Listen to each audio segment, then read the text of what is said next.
Whole sports all plays. Whole sports all plays.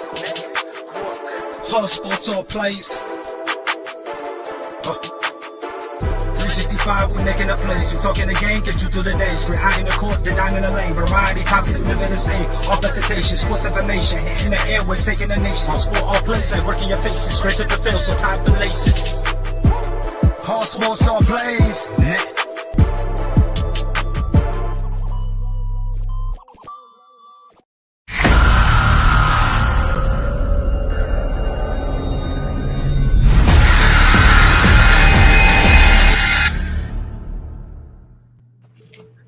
Yo, Jay McLovin, you ain't running from the ass up and you finna get, boy. Welcome to ASAP in the morning. It's your boy Pride, joined by Dustin, Greg, Jay, and Rob. Dustin, I know you got to leave early, so hit us with your stat of the day. So no thinking today, just a funny oddity from the weekend. The quarterbacks with the higher jersey number won all their games. I wish Mac Jones had number 99 then, because goddamn, we needed that. But it was brutal. That was an interesting stat. That's an interesting stat. Yo, Rob, if you ever need any random stat, go to Dustin. This dude will be bringing up like stuff you don't even think about, bro. Like he'll be like, "Hey, yo, did you know that every quarterback who won had like pearl underwear?" Swear to God, he'll bring that up. It'll actually be true. And it's like, Dustin, how do you know? And he'll just be like, shh. So if you need any type of fact, go to Dustin. Before I move on, Dustin, how you feeling today? Doing well. Great weekend of football. Hopefully one more good game tonight before we get to the division round. Greg, I see you all kidded out. So every time you're kidded out, you on one. How you feeling today? I feel good, man. My team looked good last night. Patrick Mahomes looked like Patrick Mahomes. How about those Chiefs? And how about them Cowboys? Oh, no. Oh, woo! Greg, you played the Steelers, Greg. No, Greg, you played the Steelers, Greg. Let's not get overly carried away. You played a guy who's damn near in the ground. Let's not get overly carried away. But you do have a good team. I don't give you mad problems, but let's not act like you went out there and played Green Bay. You played the freaking Steelers. By all intents and purposes, are only in the playoff because I didn't want to take the damn knee. Listen, give way, Greg. But give way. No, I'm not gonna take that away. Listen, I'm sorry. I'm salty, Pride. I'm very salty. I was dreading coming on today to the point that I got massively inebriated last night. So I thought I'd have an excuse that I wouldn't wake up today to actually face this. But yeah, hey, it's rough. It was rough, Pride. It was rough. Trust me. I know. Bro, I know. You do know, Pride. You do know. I was way worse. Like I didn't think. I didn't think. You know what? I literally prayed last night.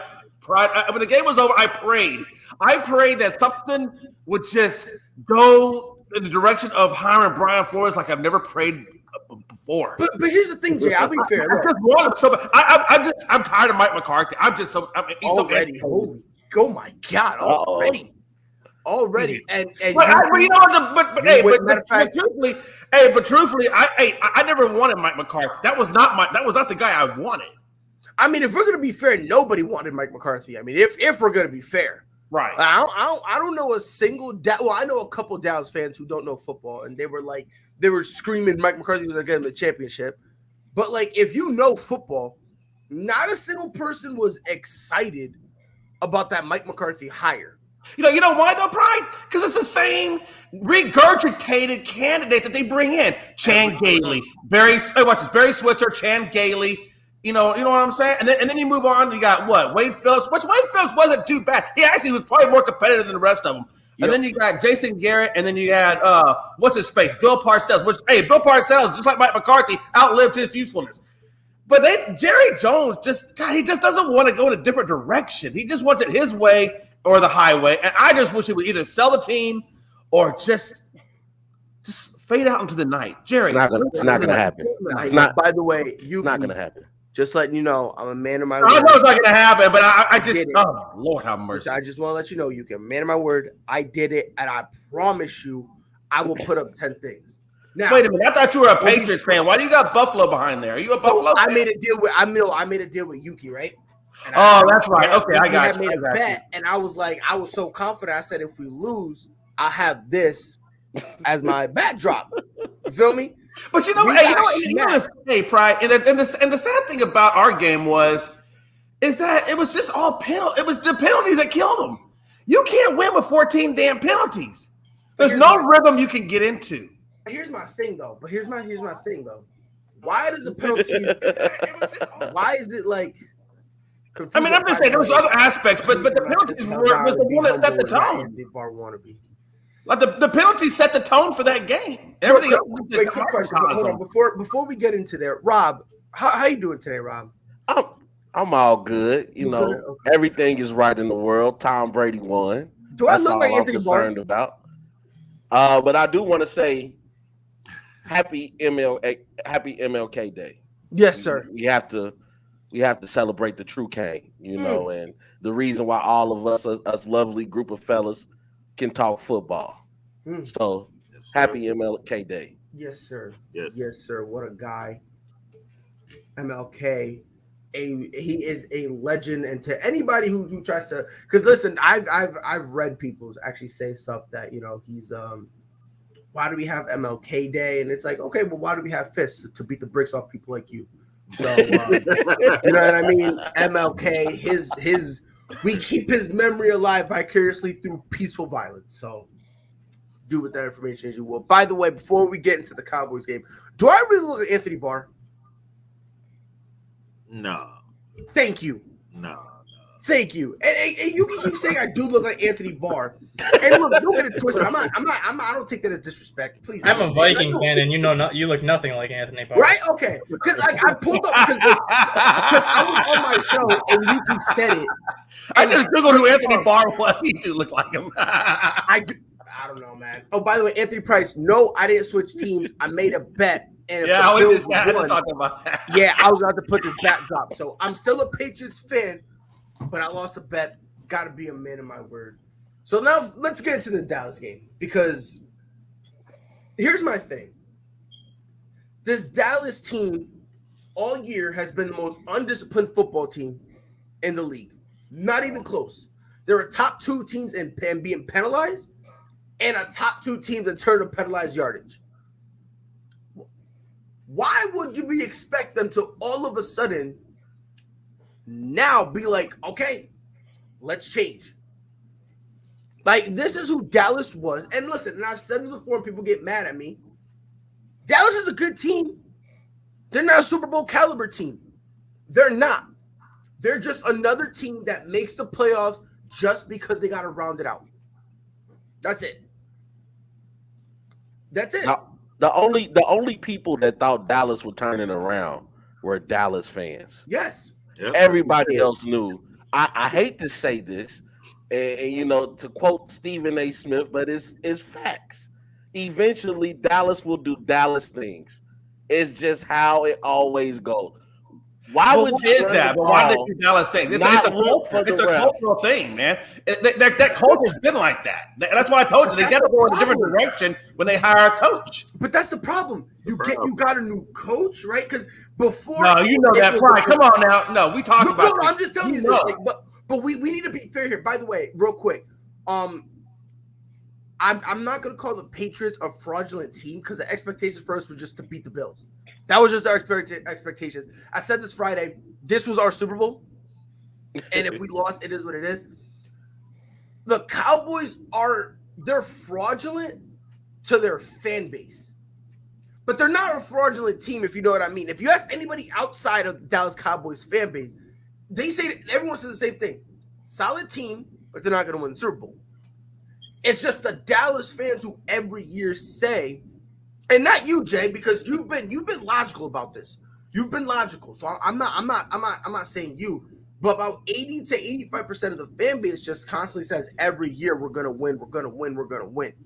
It's just like that vicious cycle, and it's like, look, man, how you gonna go to win when y'all making the same stupid mistakes? Can I ask you gentlemen a question? Let me ask y'all a question. Ask away. I say this all the time. I'm stupid. I am. You Google the word stupidity and you see this ugly mug on the picture. Swear to God, I'm that ugly, right? Let me ask y'all a question. Freddie, thank you for joining us, bro. Freddie. Because, you're here. You're also another intelligent man. I'm surrounded by 5 intelligent men. Someone explain this to me. 14 seconds left. No timeouts. Why would you run up the middle? Thank you. Time out. Before we go to this rabbit hole, the problem was not that he ran. The problem was how far he ran it. Yeah. He only had to run a little bit just to improve his chance. Look, you're only going to get one shot. Let's be honest. You're really only going to get truly one shot. So you want to get the best shot. So if he goes 5 yards up, falls down, they do the same thing. They got plenty of time to strike it and then go for your long range shot. Which I get that. I get that. The problem was how far Dak ran. No. He ran to the point where he could get no time left. You know what? The problem was that he ran. That was the problem. I'm going to say this. Even though they did decide to run the ball, the problem is why not locate the ref? That's the problem. He has to touch the ball before the play starts. You're trying to give it to your center. You're trying to get a quick hot. You get paid too much money to make a mistake like a $75 million. That's a rookie mistake. Should not be making mistakes like that. Let's be fair here. That right there, that's something I expect. Mac Jones, Justin Fields, Trevor Lawrence, a rookie. I literally expect a rookie from that, not your quote franchise guy who you overpaid because you had to settle. $75 million guy. Real quick, Dustin. Go ahead, Fredward. Go ahead. Are we surprised? I mean, are we really surprised right now? I mean, let's be honest. This is the Cowboys. Like we always say, what can go wrong will go wrong. Yes. Hey, where's your team, Freddie? $9 million over the cap. Where's your team, Freddie? Let me just say one thing. I just want to are we ever going to talk about the Giants $9 million over the cap? Dave, are we ever going to talk about your team? Real quick, hold on. Hey, what you're getting to the Super Bowl is if you buy tickets. Hold on. Real Real quick, I just want to address this point real quick. Hold on, Freddie. Let me address this point, and I'll swing it back to you. The reason I didn't mention Trey Lance is because he don't get burnt. Trevor Lawrence starts consistently. Mac Jones starts consistently. So does Justin Fields. Trevor Lawrence, they use him like Taysom Hill, and that's your future. You traded up to get a Taysom Hill.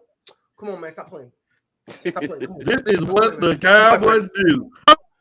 I'm sitting back there walking. It must be easy being a Giants fan because nobody. You just sit there and watching the game.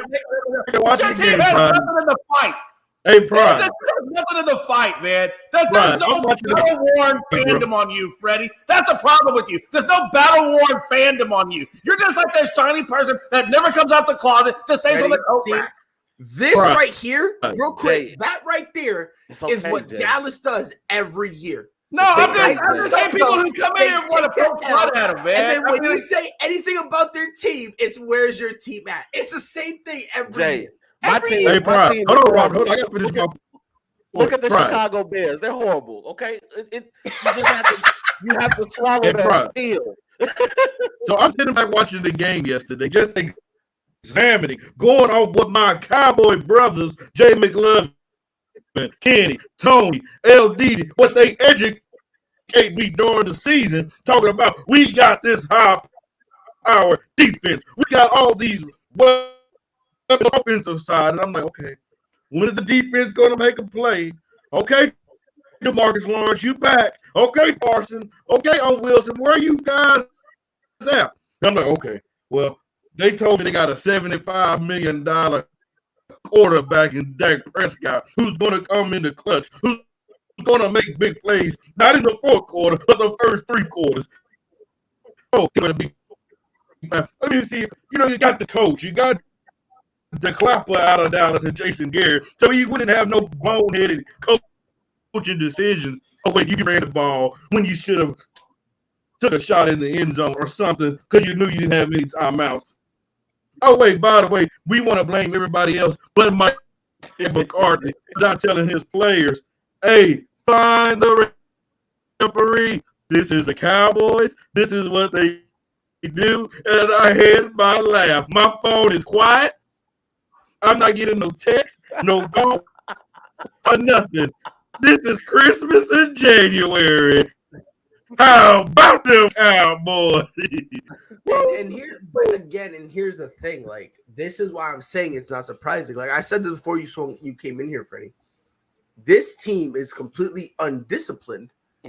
And now when discipline truly matters, not only are doing that, Dak Prescott overthrowing, underthrowing guys. Horrible. CeeDee Lamb, horribly. But again, nobody wants to talk about that, right? Listen, Rob, I see games like this, and then I look at people and say, so you're telling me he's better than Derek Carr? Really? Right. Really? Like, really? Like, Now, that's the only time I'll say. Nah, Greg. I don't know, man. That's just me. I'm not. Look, but again, I also do feel like Derek Carr's been disrespected. We'll get to that game in a minute. Hey, but real quick, to represent the Cowboy fan base, go ahead. I don't mind taking flack. I don't mind taking flack from a team like Pride's team, the Patriots, who are accomplished, or even the Bears, who have a better team than what the Giants have, or somebody like Greg's Chiefs, or somebody like Greg's Chiefs who are doing something. It's the teams out there that are competitive. I don't mind taking the guff from, but when you have like the Giants. Their only pleasure in life is to tear you down because your team is. Look, we might not be Super Bowl going, but we always put out a competitive team. Competitive team. And you got to listen to people like Freddie. Hold the hell up, and then to make it worse is he don't even have a true team. He's got split teams, and then I got to take it from a split bandwagon. I hate taking it from a bandwagon. Just choose the team already. I hear you, Freddie. Okay, I'm going to respond to JB. I'm going to respond to Jay McLovin. You know what, Jay? It's funny because you know what? The Giants have been asked for years now. Is my audio bad? It's cracking a little bit. It's crackling, yeah. You might want to get a new mic or a new team. I don't know. Whichever comes first. If I were you, hold that on. I'm about to run outside to get another mic. Go ahead, handle. But real quick, because this is actually something, and Dustin, you kind of beat me to the punch, and I hate you for that. You freaking super mega mind guy. You put in the private chat that Jerry Jones is considering parting ways with Mike McCarthy. Oh, without a doubt. But here's my question. To that. Is it fair to fire him? We're going to be I'm going to say this. Like I said to you earlier, I never wanted him hired in the first place. We lost 2 years of if we had to go with a different approach or a different style instead of what Jerry Jones always brings. We just lost 2 more years of my life behind this guy that I never wanted, and I'm not even getting any younger. Listen, I got grace. I'm turning 50. I got maybe 20 years, and maybe I die to see the Cowboys Super Bowl. So Jerry Jones, stop wasting my life. But the thing is, I know this better than anybody because I'm a Viking fan, and Aaron Rodgers has kicked the ever-living crap out of Minnesota for years now. Us too. This is a classic Mike McCarthy team. Mike McCarthy has always been a very, very good regular season head coach. Always. But he is mediocre at best in the playoffs because the same mistakes that cost his teams in the regular season come back to bite him big time in the playoffs. You can get by with it during the regular season because a lot of the schedule is against non-playoff caliber teams. But when you're in the playoffs, if you're going to commit 12, 13 penalties, that's not going to help your cause in winning. I want to know one thing, though, and I'm sure you all saw this play. The fake punt that Dallas pulled off when they got that. Pretty ingenious. That was good. How in the hell do the Cowboys get a delay of game on that when the ref did not even let him snap the ball? They were up to the line of scrimmage with 5 seconds left. Why would I let you snap the ball if it's not all letting him zeros? snap it? Yeah, because it's all zeros. Yeah, why didn't they put up the play clock? No, there was 5 seconds left on the play clock when the ref was standing over the ball. And then they didn't reset the play clock. I'm sitting there how is that a delay of game? You have to reset the play clock. You have to give them 40 seconds, not 25. But that's the reason that they got things thrown at them at the end of the game. Yeah, if you rewatch that play, when the Dallas, or I think it was the tight end that caught that, it's supposed to go to a 40-second play clock after a first down. The play clock only went to 25 seconds. So they already lost 15 seconds before things even started. Everybody on defense and offense was lined up under center with 5 seconds left on the play clock, and the ref was Dallas literally got robbed. and the ref was literally holding Dallas on got to the robbed? ball. What? Dallas got robbed. No, I'm not saying they No. got robbed. I'm just trying to figure out like how that No. was a penalty. Just No, because no, everyone they was didn't get lined up robbed. ready to go. Dallas got robbed, bro. No, Dallas robbed themselves. Now hold on. No, hold on. Because I've been hearing this stuff. Supposedly, it was supposed to be the Cowboys in the NFC Championship against the Packers. When I heard that, I was like, "You're an idiot, and you don't know what you're talking about." Just watch. I was like, "You're not even gonna get to." You're not even gonna get. By the way, if I'm not mistaken, but that whole thing, I don't think they got robbed. I don't think it should have went up to 40 seconds. Somebody fact check me on that. I'm almost positive it doesn't go up to 40. I'm pretty positive. But even then though, everybody was lined up with 5 seconds left. Like the defensive line was set, the offensive line was set with 5 seconds left on the play clock, and you can see the line judge literally like holding the football so the Dallas center couldn't snap. So on a reset from a penalty, the clock goes to 25, not 40. But it wasn't a penalty though. It was a fake punt, like a regular play. There was no penalty called, so that should have been a full 40-second reset. No, they came off a penalty. The fake punt did? Right before that, there was a penalty. They threw a flag or something. Somebody fact check me. Can y'all hear me better now? It was just the regular fake punt that they called on 4th down to keep the drive going, and that's why the clock should have went to 40, not 25, because there was no penalty. I could have sworn they had I thought there was a penalty. Pride, this is the stat guy you're going up against. You know that, right, Pride? This is that's what I'm saying. Somebody fact check me. No, Pride's Hey, Pride, can you hear me a lot better now? Pride's right on that. Yeah, Pride's right on that. That Y'all hear me a lot better now? go to 25 seconds. Sounds terrible, Freddie. Hey, I want to respond to Jay McLevin because I'm not going to let this dude slide on this morning when your team lost. Now, you listen here, Jay McLevin. You're right. The Giants have been dog water for years now. Years. We've been dog water. But one thing we're not going to say, 26, my bad. 27 years of you being irrelevant for your team all of a sudden supposed to be America's team, who's supposed to be the best team in God's green earth. For you guys are underperforming for years when you've had to clear out. You know, this is just as bad as y'all losing in the playoffs when you had Romo and Brian, when you have all those guys, because you are a Dallas Cowboys team that's loaded on both sides. That's what you've been telling me all year. But you know what? One thing about my Giants is we have been relevant. We won a lot of. What was your last Super Bowl? If you don't mind me, what year was your last Super Bowl? No, what year was your last Super Bowl? If you don't mind me asking, what year was it? More recent than yours. I don't know if Manning got it, but what year was that? More recent than yours. No, I just want to know. Just tell When the me. last time y'all won one? No, I'm gonna pull up Pride. I might be wrong, but just tell me what year that was, please. How many years has it been? Because let me tell you something. Right now, what you're in, it's a 20-year drought. You just don't know it yet. You're in a 20-year realm. You're going to be 20 for you get one too, guys. If you 20 years. Anytime soon, you guys 20 are bubbling. years. 2012 is 20 years? Huh? It was 2012, right? Yeah, 2012 is 20 years? No, You can't you're not count? listening to what I'm saying. No, You're Freddie, listening to what I'm saying. It's been 8 years. You're halfway there is what I'm saying. You're halfway to the 20.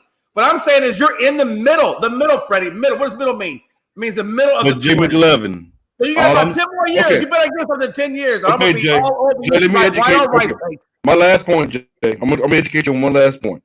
I'm going to take the Giants out of it. We're talking about you let one man and one organization come in here and dominate since the last time you won one. Let that sink in. The New England Patriots have came to the NFL with Tom Brady, with Bill Belichick. They did it to everybody. They have dominated. While America's team has been irrelevant. But you call yourself America's team. Jay McLevin, eat your crow, eat the pity, because I know you're hurt. I didn't give him that nickname. The world gave him that nickname. Real quick, I promise I'm going to let you guys go back at it. I promise. Dustin, there was some clarification. Let's hear it.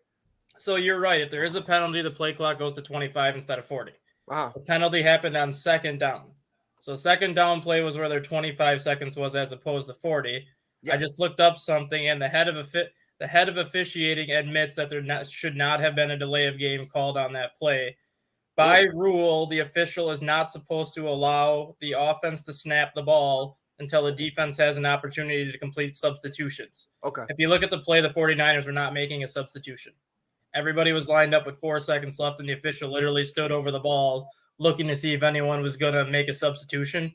By the time he let go of the ball, there was no time left on the play clock, so Dallas never had a chance to snap the ball.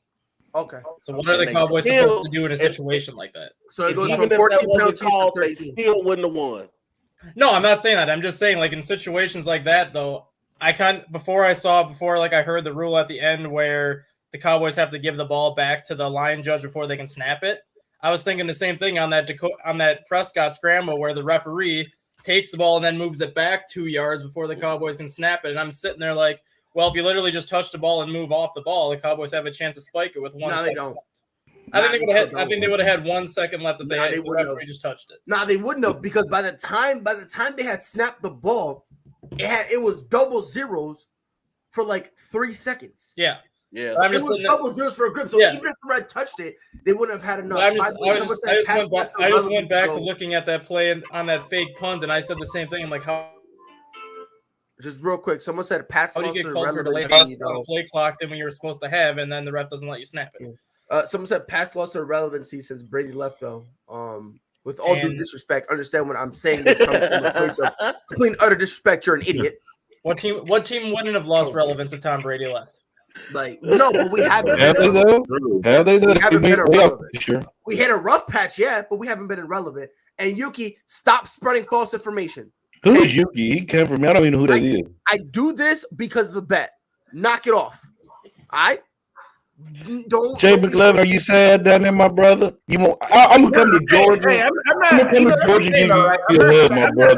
I'm not sad. I'm just disappointed, and I don't like seeing Jay McLevin sad. I want to see Jerry Jones make the changes necessary to bring a different culture there. I just want to see. I don't like seeing you sad, bro. Jerry Jones needs to just become an owner. Let me say this and about stay Jerry. out of the way. Jerry Jones needs So he's not going to hire Brian Flores. Wait, hold on, Freddie. You're asking whose fault it is? No, I'm saying, what is Jerry the fault though? Jerry's always in the way. You want to know the God honest truth? 50-50. I understand people don't want to say that, but Freddie, hear me out now. Jerry Jones has to get out the way. Yeah, man. Like, let's be fair. Just be an owner, man. Listen, I know what you're gonna say. Because you're gonna say he hasn't won nothing since Jimmy Johnson left. I don't think Jerry's the fault though, you guys, and I'm gonna tell you why. Listen here. Tell me about your buddy Jerry. Now, if he would have been, I can't even take Freddie seriously after that comment. Now, Jay, listen, stop talking and listen. You understand why I say this? Let him talk. If you listen, I understand. Mike McCarthy is not the great coach. Hey, I definitely understand that. Well, if you understand it, then how do you? Who hired him? No, if you understand that, answer the question. If you understand that simple fact, who hired him? Who hired him? If you start talking, I will explain. Justin and Jay, I was going to say the same thing. Jerry Jones hired McCarthy. But listen, Rob. But listen, Rob. But listen. Only won one Super Bowl with Aaron Rodgers. You had Aaron freaking Rodgers. Rob, you're being emotional right now. You're being emotional. Calm down. Let's hear where he's coming from. Go ahead, Freddie. Other than that, you mean to tell me any other quarterback would wish that they would have had an owner who put up the weapons around them? They wish they would have had Amari Cooper, a CeeDee Lamb, a Gallup, a Ezekiel Elliott, a Pollard, that offensive line. You brought in, you made improvements on the defensive end. So Jerry has spent the money to put the team together to win big games. The only problem that he has made is the coach. But other than that, hey, Jerry has done something that Jerry has done something any other organization's not doing. Look at the Green Bay Packers. We religiously talk about how they don't put weapons around Aaron Rodgers. We talk about Russell Wilson. We talk about other quarterbacks that their owners, their team is not putting the support around their players, but Jerry Jones have. That's a pretty big problem, Freddie. Do you think that's Jerry Jones saying, hey, we need to go get Amari Cooper, or Jerry Jones is just the one writing the check?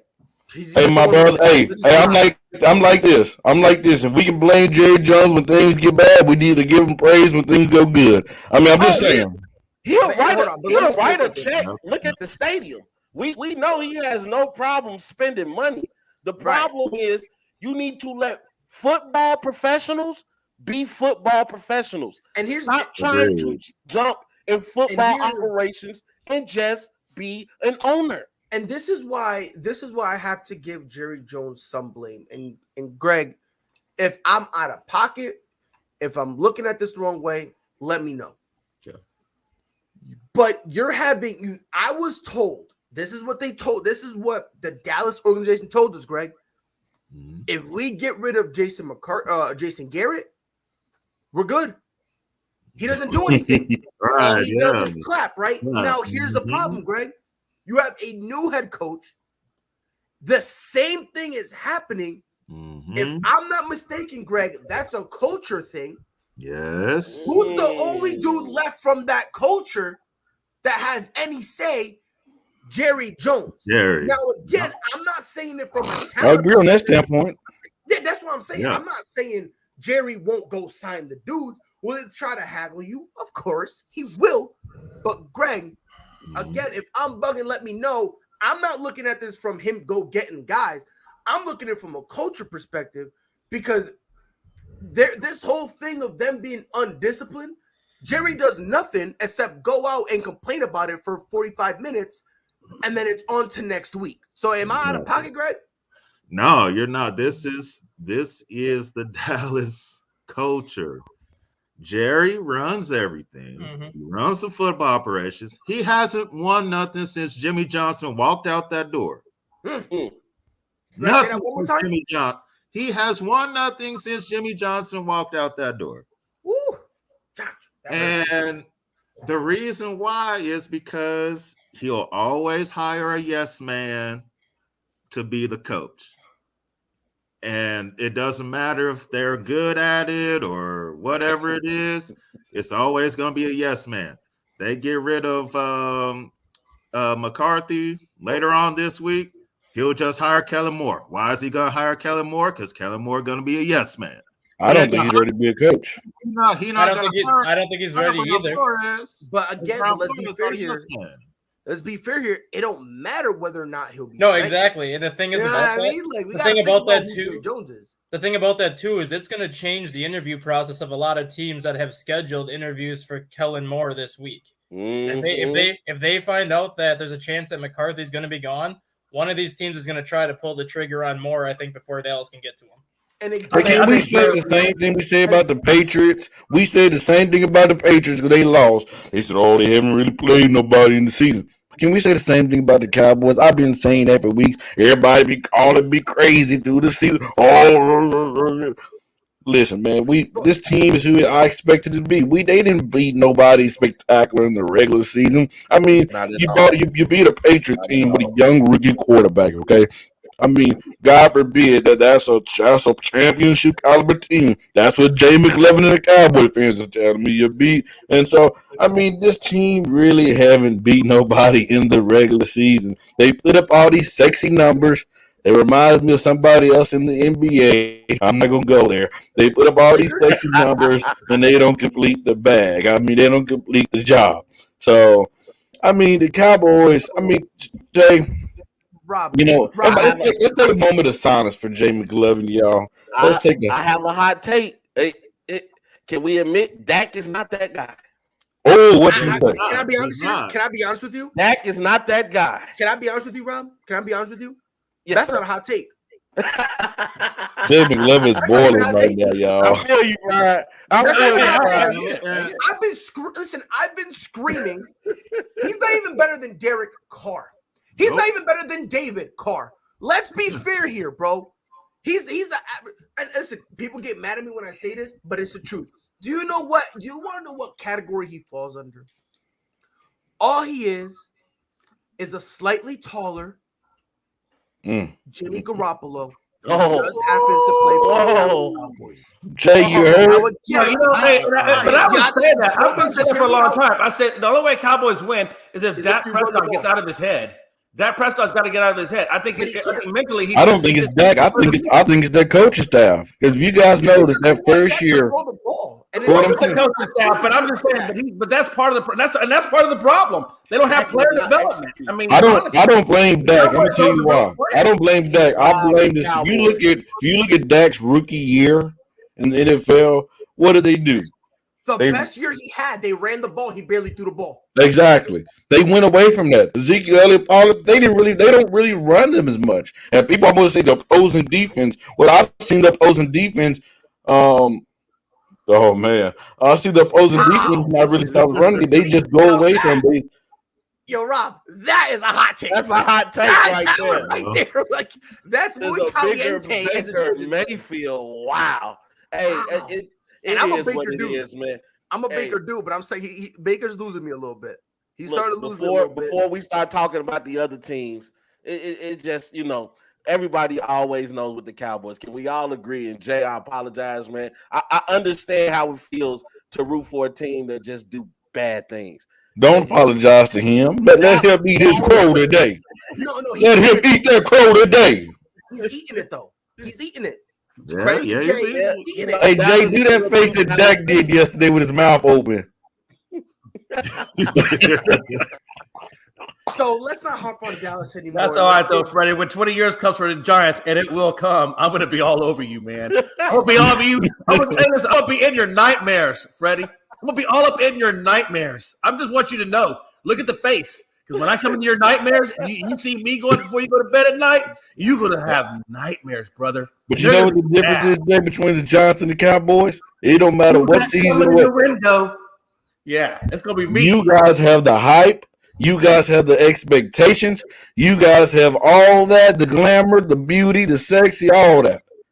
And it's even more beautiful for people like me, Greg, Rob, and Pride when the Cowboys fall because it's Christmas to us in January right now. I'm sure it would be. Misery loves company. I get it, man. I do. Misery loves company. I get it.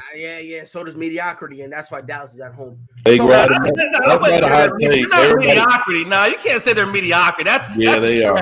They are. They are. They are. They're not mediocre, man. They are. You seen it. That's a little bit of a stretch. Jay, can I ask you a question? They're not mediocre. I'm not going to accept that. I can accept the fact that they lost, but I'm not going to accept the fact that they're mediocre. Listen, Jay. Very mediocre. You don't have to. Because a mediocre team would have got blown out with 14 penalties. A mediocre team. They still came back. But a mediocre team alone put up 14 penalties. I get it. I'm not saying that there weren't penalties, Pride, but I'm not going to say they're mediocre. That's just crazy. Mediocre team, mediocre coach staff, mediocre owner. Just mediocre. You can say mediocre about maybe the Steelers. No. The Steelers, that's not even mediocre. That's like horrible. Mediocre, a big D. Yeah, but speaking of Steelers, obviously we see Greg all kitted out. It was a little nervous at the beginning of the game. I knew you was a little nervous, but all of a sudden, didn't get blown out like Patriots. I'm just saying. Slam that desk, Greg. Show how proud you are today. Greg, you're happy, man. You're happy. Look. Yeah, it's a good day. 21. Congratulations. Good job on you guys. Greg. Obviously, we all knew against the Steelers. I'm surprised the Steelers even put up 21. That actually concerns me, not even going to lie. But, Greg, did you see any problems with your Chiefs team during this game? Anything they need to correct before they go play next week? No. I think what the situation was they started out the game and they're like, okay, we're about to go up 35-0 and this ain't going to be nothing. And then the Steelers came out ready to play. And that was my only concern going in was I didn't want the Chiefs to take the Steelers too lightly from the beginning because things first quarter. Now, this is where the Chiefs look like the old Chiefs, though. So Pittsburgh got up 7-0. From that point on, the Chiefs went on a 35-7 run. And that looked like the old Chiefs. The scoring before halftime, it looked like the old Chiefs. Buffalo is in trouble because they're facing a Chiefs offense that's hot. McKinnon is being a X factor, coming out the backfield, catching passes. I am confident going into this game. It's gonna be a very good game. It's gonna be close, but I like my chances against Buffalo. Yes. Literally, in most of the statistical categories, the Chiefs dominated the Steelers. I'll be honest with you, Greg. I stopped watching at halftime. No disrespect to the Chiefs whatsoever. No disrespect to the Chiefs. Yeah, a lot of people stop. I was talking about the first part of the second quarter. Okay, I see what this game, bro. It got so boring because I'm like, you know what I mean. And then Big Ben is out there trying to they were showing him on the sideline, and he's actually trying to hype the guys up. And Najee Harris looking at him like, get on with that mess. Like they didn't expect to be there. Yeah. They didn't expect to be there. No, Najee mad because he literally booked a vacation, non-refundable, and he lost it. And Big Ben's excited, like, "Oh, we're in the playoffs." And he goes, "We gotta get Big Ben is supposed to be on his horse, riding off into the sunset because it's over." And you know, but I do want to say I want to give a shout out, and I feel so bad for him. Shout out to TJ Watt, man. I mean that dude. Feel bad for him at all? That dude he's a monster. I mean, that guy is a monster. And if they can get some good quarterback play, I mean, I still wouldn't say Pittsburgh is over with. We got to see who's going to come and replace Big Ben. But if they can get that offense going, Pittsburgh will once again be a threat in the NFL. Rob, you need to replace Big Ben. You need to replace Chase Claypool because, like, he's a weirdo. They got to replace Juju Smith-Schuster. They got to. I'll be honest with you. The only people they're keeping is Deontay Johnson. Yeah. And Najee Harris. Deontay Johnson had 5 drops last night. You said what? Deontay Johnson had 5 drops last night. You sure you want to keep that? And what? What? Oh, hold on. He's been relatively solid all year. No, he's been solid. I'm just saying he kind of had some butterfingers last night. Let's not front. It was bad. It was bad, right? He's still young. I think he's still on his rookie contract. If I'm mistaken, I think next year would be his last year of his rookie contract. Maybe if y'all want to fact check me, go ahead. But I know, right? Yeah. Okay, good. So the next year is going to be the last year of his contract. I think he'll be fine. Honestly, I'll be honest. I'm actually shocked that the Steelers kind of, I don't want to say hung on. You know, they didn't get shut out. It's their defense, though. They scored over 20 points, so you know. You know, the defense contributed to 7 of those points. So yeah, they really only scored 14. Well, once the Chiefs got up 35-7, the defense the writing was on the wall. Kind of throttled it down. Yeah, no, y'all defense got bored. Yeah, it did. Yeah, it was like, okay, let's throttle it down so we can, get ready for the Bills. Yeah, and the thing that Greg said too about the Chiefs of old, there was 2 things that you noticed last night that you haven't seen from the Chiefs pretty much all year. Obviously, they were hitting on those explosive plays that Mahomes has always been known for, which completely went away from them all season. Yep. All of a sudden, those explosive plays where he's rolling out, spinning around in the pocket, trying to make something happen, came back last night. And the other thing that not a lot of people are going to talk about, which might be the biggest key to everything, Kansas City was having fun last night. You could see it on offense. You could see it on Mahomes' face. You could see it on Kelsey's face and everybody. When that team is having fun, they are dangerous. And last night they got back to having fun like they've had the last 2 years with Kelsey throwing a touchdown, the offensive lineman catching a touchdown. That's the Kansas City that everyone's been waiting on. And I said it, I think a couple weeks ago, if there was one team that could all of a sudden flip the switch to on, Kansas City would be the team that could do it. And last night might have been the time where they said, all right, time to flip our switch to on now. I mean, Tyreek Hill actually showed up. Yeah. He actually showed up. The guy, I mean, Kansas City, I knew what it was when I saw the play with Mahomes when he did the little underhand throw. You know, when you see him starting to work his magic like that, you like, yeah, Mahomes is back. You know, doing the crazy kooky passes, you know, like Dustin said, running out of that pocket, extending plays. When you get Patrick Mahomes at that Patrick Mahomes, you're in trouble. Yeah, I agree. You're in trouble. Because it's just something about his play that elevates the rest of that team that they know, okay, it's time for us to go crazy. I mean, look at Kelsey. I mean, man, that team is clicking right now. And the defense, even in the first half, you saw Honey Badger and everybody, you know, everybody wanted to hit people.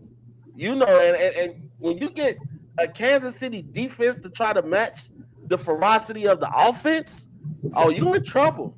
And the thing is too, now they have Jerick McKinnon, a guy the guy that's always been a very reliable running back, especially when he was with Minnesota. I thought he should have got more playing time when he was with Minnesota, and he finally got a chance to be a starter in San Francisco until he tore his ACL. I don't care if you have Clyde Edwards-Helaire. You're not going to be benching Jerick McKinnon next week, and you're not going to be benching him in the AFC Championship game if you get there, because he adds a dimension to that offense that they haven't had since Damian Williams during their Super Bowl run. A running back that can catch passes out of the backfield and do so much more than just what Edwards-Helaire can do. Right, exactly. And I'll give credit to Andrew Wiley. He's our backup right tackle. He did his very best against Watt. Like Watt, I think only had, it was 2 sacks or maybe 1, but he didn't let TJ Watt take over the game. Once, you know, they got the strip fumble and all that, Wiley pretty much made sure that Watt didn't get close after that. So credit Wiley, our tackle, on that. But I feel good because I know Josh Allen going to turn back to Josh Allen. So you think so though? I feel good. Yeah. Well, speaking of Josh Allen, I'm not going to say that Josh Allen goes back to the Josh Allen of before, but you got to remember when these teams met earlier in the year, the Kansas City defense wasn't what it is now. That's when Kansas City's defense was playing terrible, and Josh Allen picked them apart. This is a completely different defense that I don't think Josh Allen's going to be able to play the way he did against New England, and I don't think he's going to be able to play the way he did the first time against Kansas City. That doesn't mean he's not going to put up 28 to 30 points, but they're not going to score. I don't see 40 points on Kansas City like they did the first time. Speaking of Josh Allen, on Saturday we witnessed a live murder. I wasn't mad. I was just laughing.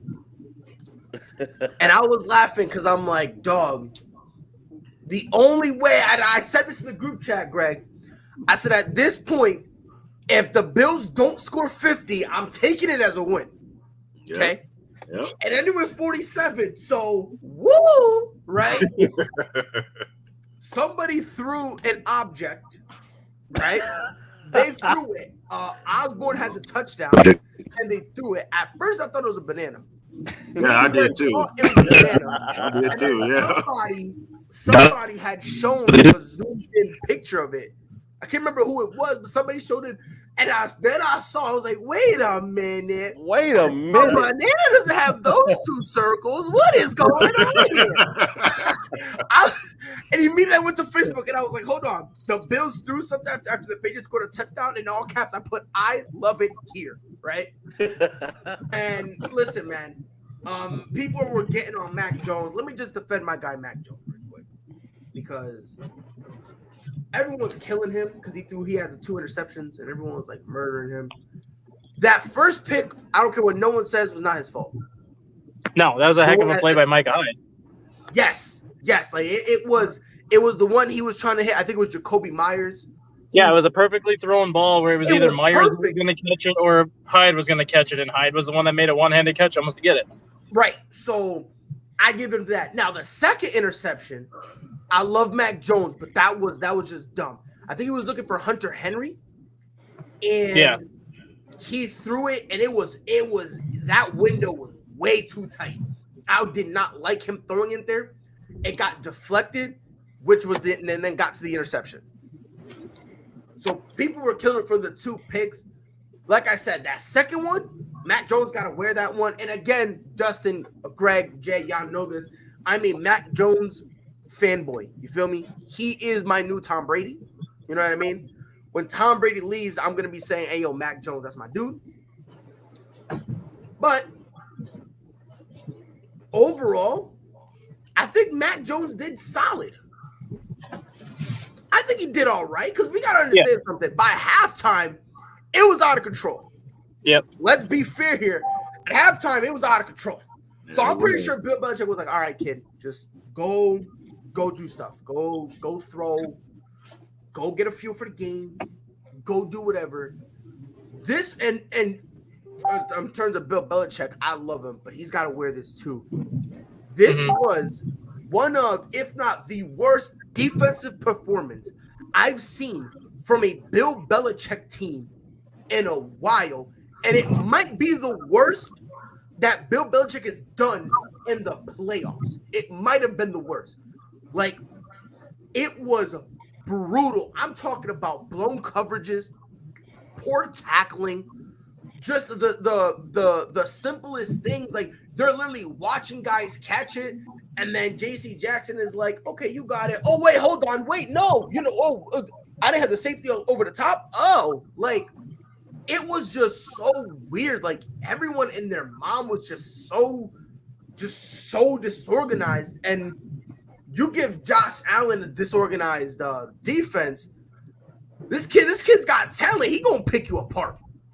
Can we agree that the winner of Buffalo and Kansas City is going to go to the Super Bowl in the AFC? Because I feel like after watching both of them play this weekend, those are both the teams that everyone expected all season.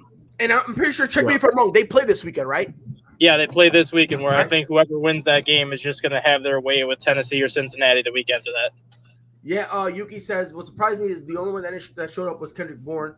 Aguilar, Matthew Judon was silent. And again, J.C. Jackson had his problems.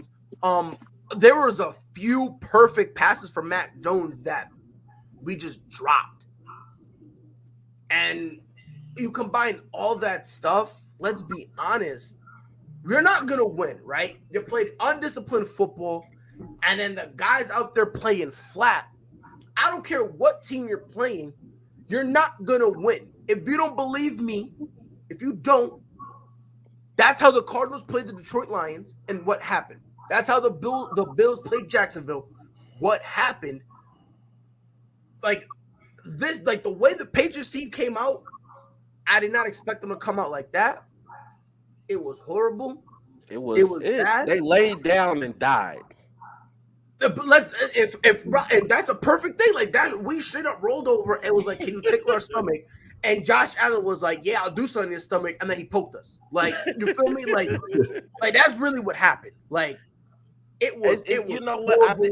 I didn't expect the Patriots to win that game, but you have to show some type of heart. Like the first 7 possessions, all touchdowns. No, the only time they didn't score a touchdown. The only time they didn't score a touchdown was the final drive when they kneeled it to end the game. Let that sink in. The reason we didn't score a touchdown, not because you stopped us, because time just so happened to run out. Let that sink in. One field goal away from a 50-piece. And Rob, I said it in the group chat with how the game was going. Hey, yo, if the Bills drop 50 on us, I'm taking this as a win, bro. Because it was going horrible. And probably, what the hell was that fake spike?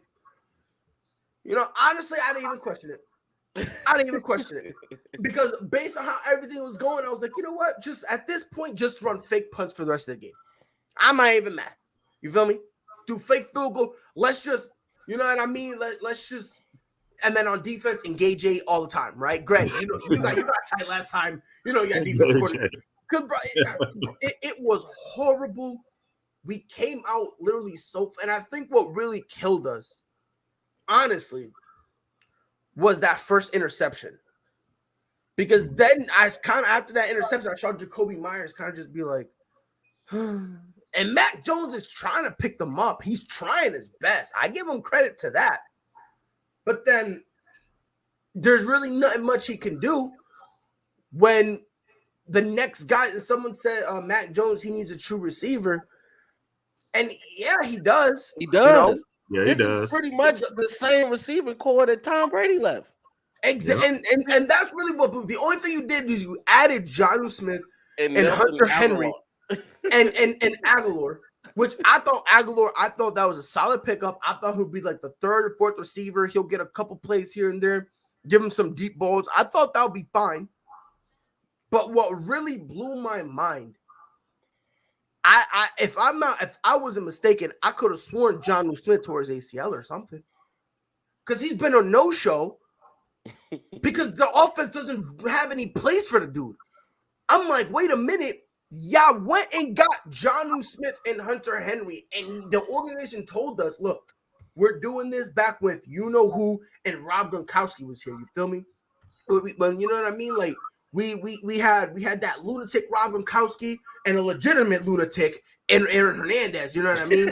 We had a dude who killed it on the field, and we had a dude that killed it off the field. You know what I mean? Like, that's kind of what they were trying to hearken us back to.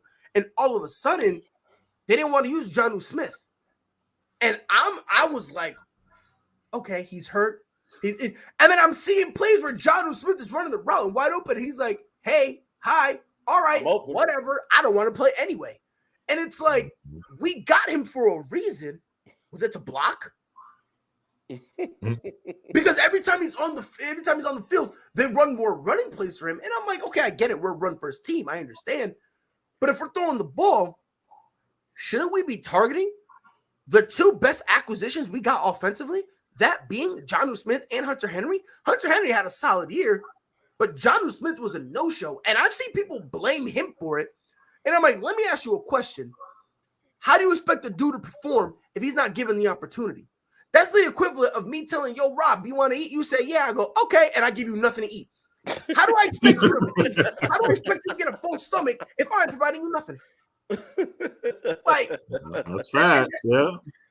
It blew my mind, man. And look, then also too with Bill Belichick, you're trying to still run the same system as if Tom Brady was there. And we know the success that Tom Brady had is when you guys have a running game where you can get those play action passes in.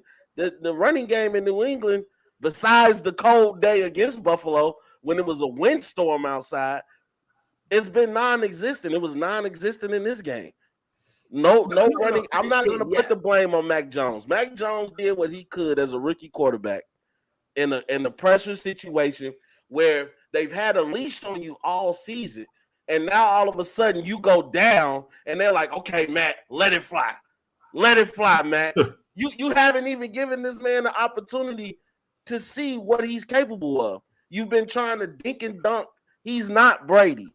And they need to stop trying to follow that equation. There's only one Tom Brady. And here's the thing, because you said that all year we didn't really run. We're top 10 in rushing yards, top 10 in rushing attempts, and we're second in rushing touchdowns, right? So my thing was, okay, knowing all that, we'll run the ball, utilize play action, and maybe we'll have an opportunity. We didn't even get that chance. No. We didn't get the chance because, again, by the time, let's be honest, by the time we try to use that game plan, we were already getting blown out. Yeah. And we were getting blown out. Damian Harris only had 9 carries. You know what I mean? 9 carries. And it's like, again, don't get it twisted. I'm rolling deep with my team. Let's not front. You know what I mean? But we do, and honestly, we don't have that many holes to fix. Let's be fair here. I like our defense. What we need is I would say maybe another corner, and not even a guy to be the number one. Because I do like J.C. Jackson. We need a guy who defensively, when things are getting slick, when things are turning left, could bring that ship and bring it right. Like Matthew Judon, and I love him. He's a great leader, but he ain't phenomenal. Like when his emotions is down, he lets that get to him. You know what I mean? Like, and again, for instance, when we played the Colts and we almost came back, why? Matthew Judon, McCoy, all the defense, they were picking each other up and talking to each other and saying, let's go, let's go, let's go. So it's like, if we're going to go get another guy like that defensively, he needs to be vocal. You know what I mean? And vocal with his mouth, not with his strap. We don't need Nikita to leave to shoot himself to try to make a point. You know what I mean? We just need a vocal dude who can come out and say, all right, Lo, chill out, stop being punks, relax, let's breathe. And let's get Mac Jones a number one. And let's he needs a receiver. Yeah, he needs a receiver. Every quarterback needs a receiver. Yeah. And at the end of the day, 0 sacks is not going to get the job done. No. You're the New England Patriots. Show some damn pride. Yes. No pun intended. You got it, coach. You got it right there, Rob. Listen, man, we played horribly. And Greg, and I said this last week. I was like, if we win here, we was just gonna get stomped anyway. Yeah. You know what I mean? Because in my mind, I'm like, it don't matter. We getting stomped anyway. That's why I was calling this my Super Bowl. But we literally did everything in our power to lose. Everything in our power to lose. These numbers by Josh Allen is ridiculous. Yeah, no, I'm not. 21 for 25, 308 with 5 touchdowns. Yep. No interceptions. The only thing I didn't like about their game was Devin Singletary had 16 touches. The next highest, Josh Allen. Yeah. That's Josh Allen. Now, obviously, 47-17. Can't complain about that if you're a Bills fan, because at the end of the day, you got the win in a dominating fashion, but you're gonna need other guys to get involved. Yeah. And again, me personally, I don't mind Devin Singletary having 16. Give Zach Moss about 10. Combine them two for about 26, between 26 and 25 and 30 touches between the both of them. Do not have Josh Allen. If I'm Josh Allen, I only run the ball about 3 times, and that's only because the play breaks down. Mm-hmm. And then all of a sudden, this team can go scissor. Yeah. Now the question is, can they do that against the Chiefs? And I got to say, because I put some wrong information out there, because I said Honey Badger, we know he's injured, but he might be back. So the thing is, can they do that against the Chiefs? Can because Josh Allen, to me, he's like good, bad, and I say that because he's not consistent. He'll have games where you look at Josh Allen and you like, man, we're looking at a top 5 quarterback. And then he'll have games you like, where did he go? Like, you have all the help in the world. You got Diggs there. You got Knox there. You got Sanders there. It's like Cole Beasley. Like, you got weapons. And it's just sometimes it's like the NFL figures him out. And I think he makes trivial mistakes, juvenile mistakes. So, those mistakes will cost you against Kansas City. You can kind of come out and practice on the Patriots right now. Their defense was like, let's pull it in. It's over with, guys, But that you're not going to be able to do that against Kansas City. And then on the other side of that, though, Buffalo's defense, I think with the way Josh Allen has been playing, you overlook their defense. Their defense is nice. Buffalo has a great defense. So, we saw kind of how Pittsburgh had Patrick Mahomes running out that pocket. Buffalo would capitalize on that. I think it's gonna be a great game next week. This is the game that I think people have been waiting on. Let's see these powerhouses go toe to toe. Yeah, go ahead, Greg. Go ahead. Oh no, I was just gonna say it's gonna be between, like I said, the Bills do have the best pass defense. Mm-hmm. So Eric Bieniemy versus Leslie Frazier. Woo! That's where the game's gonna come down to. It's gonna come down to that. And I'll give credit. Frazier won the last round. Mm-hmm. But I think Bieniemy is gonna win this one because as long as the Chiefs don't turn it over, Because remember, we gave it to them 4 times last time. Yeah. If we can just hold on to the ball and the defense can at least hold Buffalo to 20, we should win that game. We should win that game. That game right there. It is going to be interesting, and it's for the sake of that game. It's good that the Bills came off this performance because now we'll be able to say, the Bills should be able to win. Or I'm sorry, should be able to play like this against the Chiefs and have a chance to win, So it's going to be interesting. I got the Chiefs personally because I don't know. No one in the AFC really scares me like that outside of the Chiefs. I like Buffalo, but for all we know, maybe they go to Kansas City and just don't run the ball. and then next thing, you know what I mean? Like, and to your point, Rob, I love Josh Allen, but the problem with them is when he throws a pick, he tries to throw, and if you watch it, he throws to the same corner. That's something people don't really watch about Josh Allen. When if he throws an interception to a Stephon Gilmore, a Jalen Ramsey, Jair Alexander, to Xavier Howard, if he throws to any corner and they pick him off, his next throw is to that same exact corner because he wants to prove a point. He wants to prove a point and say, look, you got me. That's cute, but you're not better than me. Watch this. Catch this ball. Pick this ball up. Like, so it's like, and Green Yuki says, wait, he does it. And yes, he does. He actually does. If you watch it, there was the percentage, because I noticed that, and actually I was looking into it. And if you act, and they did they wanted to say it was like 87% of the time off of interceptions. About 80% of the time, he throws the first throwing play he has, he throws to that same corner. He throws to that same exact corner. It's got to be something about him feeling, I got to prove a point, which, hey, well, power to you if you can get away with it. Problem is, you do that, and all of a sudden he gets the same pick. Now what are we doing here? Or he gets a deflection. Now what are we doing? You know what I mean? Yeah. And then it also goes, what if the receivers, I love Stephon Diggs, but sometimes he's got a case of the butters. Yes, he does. Sometimes has a case of the butters. When your receivers just can't catch the ball, you need to be able to fall back on something, not just Josh Allen running the ball. Yeah. You know? So it's going to be interesting. I hope the Bills can keep this dimension to them. I hope so, because if they can, it's going to be a heck of a game. T, how you feeling? What's up, T? What's going on, How about them Patriots? We got smacked bad, bro. We got smacked. You just missed it. I went on my host soliloquy. We got destroyed, dominated, murdered, beat up, crucified, assassinated. It was horrible. We look like JFK. Like, I will say this, and we were talking about this pre-show.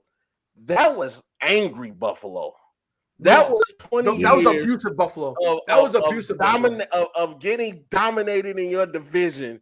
That was revenge at its sweetest core. I mean, Buffalo played like they were pissed at the pay. Like they were part of this 20-year journey in which they have not been able to get over this hump called the New England Patriots. I mean, you want to talk about ass whooping. That was a good old put you across my knee. Did I tell you to stop talking? It's worse. It's worse, bro. They left bruising. They left cuts. Listen, the builder, the Patriots, like how my stepdad used to do to me. It was brutal, bro. It was tough to the point that every time I say stop, I get hit for 3 more times, right? And that was the Patriots were like, no mas. And Josh Allen was like, huh? You said what? Another touchdown. You said score another one. Yeah. They were like, yo, Josh Allen, relax. Don't tell me to relax. 4th touchdown. Yo, Josh Allen, breathe. Oh, breathe? Guess what? Die. Another touchdown. Bye. What are we doing here? I guarantee if he had like 30 more seconds, I guarantee you he would have tried to score it again. No, he was going for 50. They wanted 50. They They wanted that. wanted 50 on New England, and they told Bill Belichick, take this L with you. Yeah, they want that capital L. Matter of fact, no, don't even take an L. Take the word loss. You taking the whole word. You taking the whole word, bro. All caps. Write it down. Keep it in your back pocket. You feel me? And anytime you think about us, pull out that index card and look at it. That's what we gave you. That's what we did to him. That's what we did to him. But now that we got T here, Tampa Bay. Yes, Lord. They beat the Eagles 31-15. Goat out. I had people tell me that the Eagles had a chance. And mind you, I like me some Jalen Hurts. Let's not get it twisted. I like him, right? But he ain't no Thomas, Edward, Patrick, Brady Jr. He ain't that man. He ain't him at all. No, he's not. I done tell people, stop playing with the man. Oh, but he old. Stop playing with the man. He can't do it no more. He coming off an MVP caliber season. Stop doing that to the man. Oh, it doesn't matter. T, am I bugging? Because I feel like 31 was too low. I feel like Tom had a heart for one time in his career.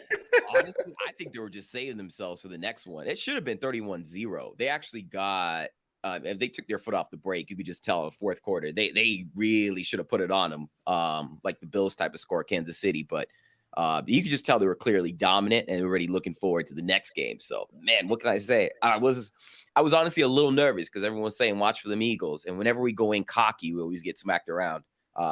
Just any game with the Saints. So now it was just beautiful to see. Just beautiful football by that man. Beautiful football. I was nervous for the Buccaneers because just based off watching them this season, they have problems with quarterbacks that can move. So with Jalen Hurts, I know he was going to be running out of the pocket. He was going to be doing his best to try to extend these plays, and I was nervous of that aspect. And then not to mention Tom Brady losing his top guys. But the way Mike Evans raised his play yesterday, I mean, Mike Evans was everywhere. I mean, every time I looked up, I felt like Mike was catching the ball. Rob, can I ask you a question? Yes. Can I ask you a question? And I feel bad for Mike Evans here. I really do. Okay. And T, I know you're looking shocked, but take this ride with me. Okay. Why are we shocked that Mike Evans can do this? Like, Mike Evans is a top 10 wide receiver in the league. If you want to say top 5, I have no problem with that. I agree. You know, especially in that red zone. Definitely the most underrated receiver in the league. Only receiver to have 1,000 yards in his first 8 seasons. He is the Derek Carr of wide receivers. In terms of, I'm talking about in terms of the perception. I'll give you that. Right? A guy who performs, a guy who needs to be respected, but for some unknown reason, people don't care about him. People don't care about him having 8 straight seasons of 1,000 yards unless you're a Mike Thomas, unless you're Devontae Adams, unless you're a D-Hop, unless you're any of these guys. That's when they care about it. But for Mike Evans, it doesn't matter. I've been telling people were like, oh my God, he lost all his stuff. And I'm like, time out. Obviously, he still has Gronk. But let's not act like Mike Evans all of a sudden is a bum. Like you know, like has his production dipped? Yeah, but it's basically the Jalen Ramsey effect, where your production is dipping not because you're bad, but because the opportunities aren't there. Yeah, I think people just forgot. That's all it really is. People just forgot. You got to remember, before Tom Brady got there, when it was Jameis Winston, I mean, Mike Evans was the guy. I mean, you know, and that was a credit to just how much a professional he is, that you see the elevation of Chris Godwin. You bring in an Antonio Brown, you bring in a Rob Gronkowski, and he knows my touches are not going to be there. And just like the ultimate professional, hey, when you see me in the red zone, look for me, you know, and Tom knew that, you know. So Tom also knew, Tom didn't forget who Mike Evans was, because he said, hey, look, he probably had to talk with him before the game. Look, AB ain't here. Chris Godwin ain't here. I got love for you, Mike. I need you to be Mike of old. And Mike was like, I've been waiting on you to say that. That's music to my ears.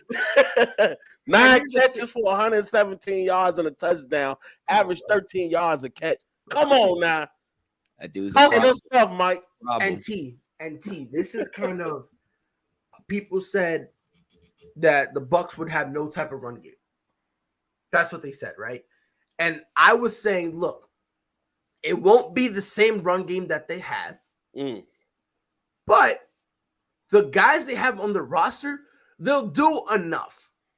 And that's all you need. And that's the problem people have. Like, oh, yeah, you need to have a godly run game. No, you just need a run game that's just enough that makes the defense have to think. Keep That's them all honest. you need. Absolutely. Keep them honest. Between Keyshawn Vaughn and Giovanni Bernard, 97 yards. 97. Vaughn had 17. Bernard had 13. Never mind the fact that Bernard also had 5 receptions. If I'm mistaken, I think Keyshawn had another 2. I think he had another 2 or 3. Yeah, 2. What's the thing with the run game, man? As long as our offensive line, which our right tackle got hurt, hopefully he bounces back. It looked like he was trying to fight to get back in there. But honestly, as long as that O-line is intact, I mean, you just need serviceable NFL players, and that's it. Yes. And that's what I've been telling people. But again, some people don't watch football. So, Are we changing our Super Bowl picks this year? So I'm going back to my original pick. Okay. Mostly because I felt like when I changed it, I felt like I was cheating a little bit. Because originally I had Kansas City versus the Buccaneers in a rematch. Okay. Right? Then a few weeks into the season, I changed it to the Rams and Bills. But then I started thinking on it. I was like, you know what? That's not fair. I low-key feel like I'm cheating. So I went back to my original point. So which one do you think is more likely between the two? Which one do I like more? Which one do you think is more likely?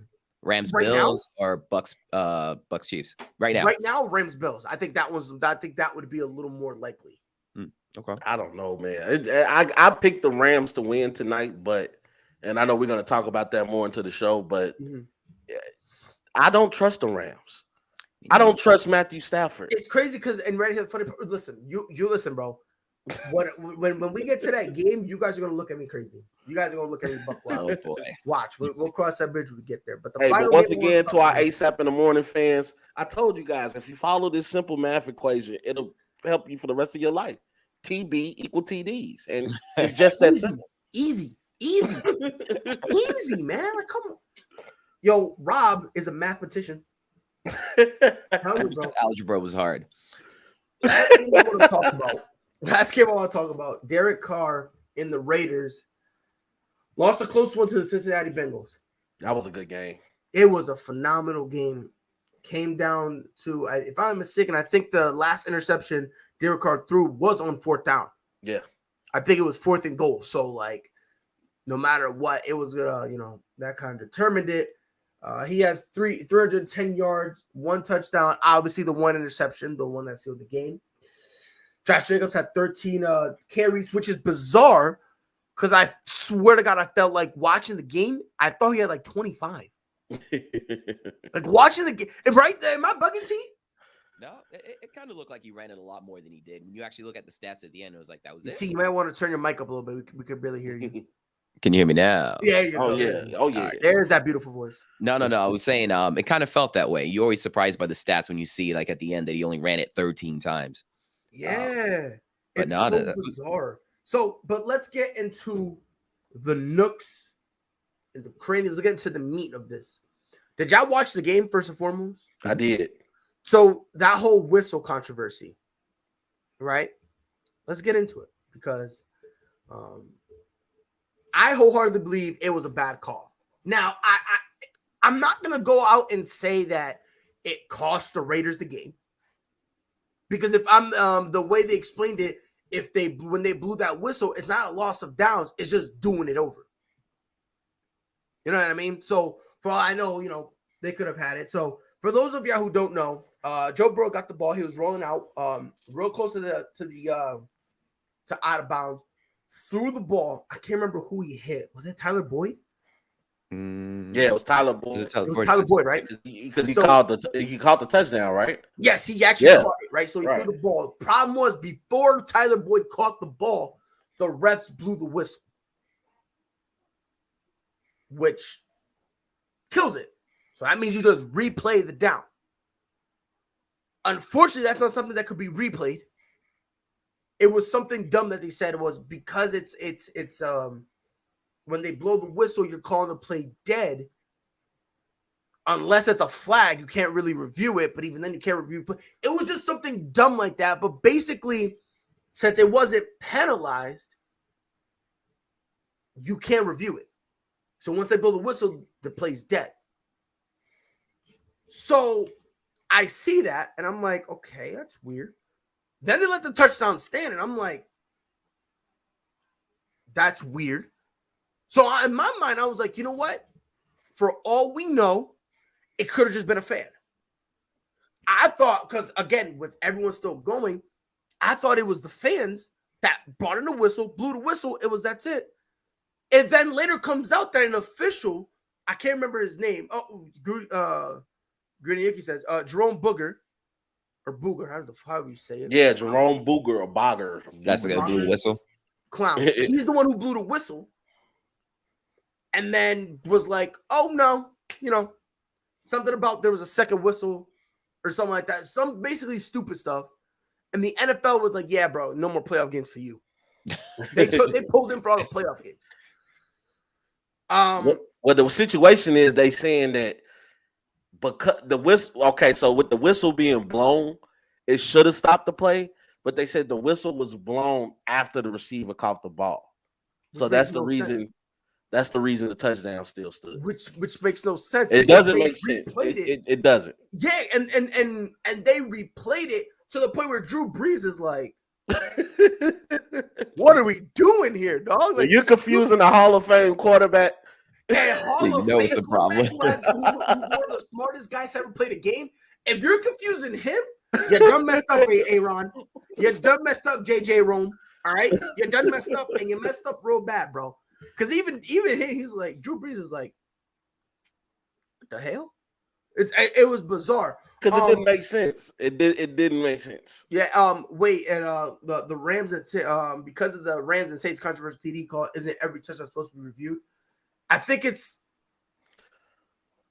is to the discretion of the officials. Yeah. Unless you see something that basically got to be the vicinity of it. You know what I mean? Like we know that but for most part, it was clearly a touchdown. The problem was the whistle. Exactly. That was the problem. Exactly. It wasn't his positioning or anything. It's not like he went out of bounds and came back in. It's not like he was hugging the sidelines. It was just he was there. The problem though was the whistle, right? And I got into an argument with a Bengals fan in our group chat. You guys probably have seen it. I was saying, dog, that's a bad call. And he's just saying, oh, be mad. And I'm like, it's not really be mad. I'm not saying the Raiders was robbed, but let's be fair here. That's a bad call. Let's just call it what it is, because that did affect the game. It affected the game because now you're 2013 or something like that. So now it was a horrible game. I mean, it was a horrible call. Right. It was horrible, especially considering when you blow the whistle, the play's dead.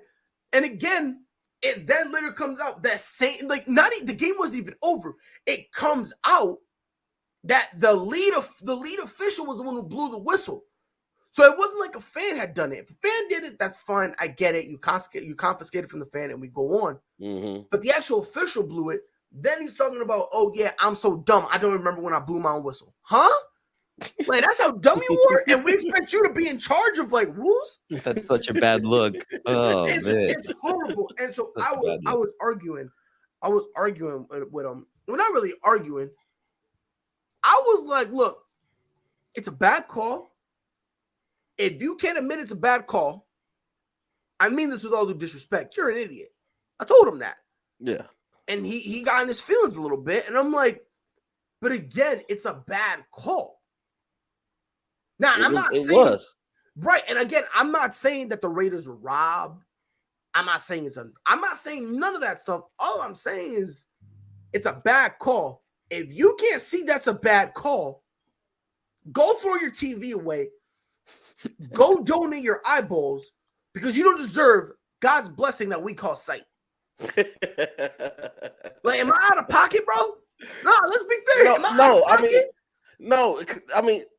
Look, you got to understand. I know for the Bengals fans, it was, heaven sent that they won a playoff game. I mean, God bless Joe Burrow and the Cincinnati Bengals. Yeah. But still, what's right is right, and what's wrong is wrong. Exactly. And that was a horrible call. Now we're not gonna say, like you said, that the Raiders were robbed. No, because that touchdown was by what? Tyler Boyd.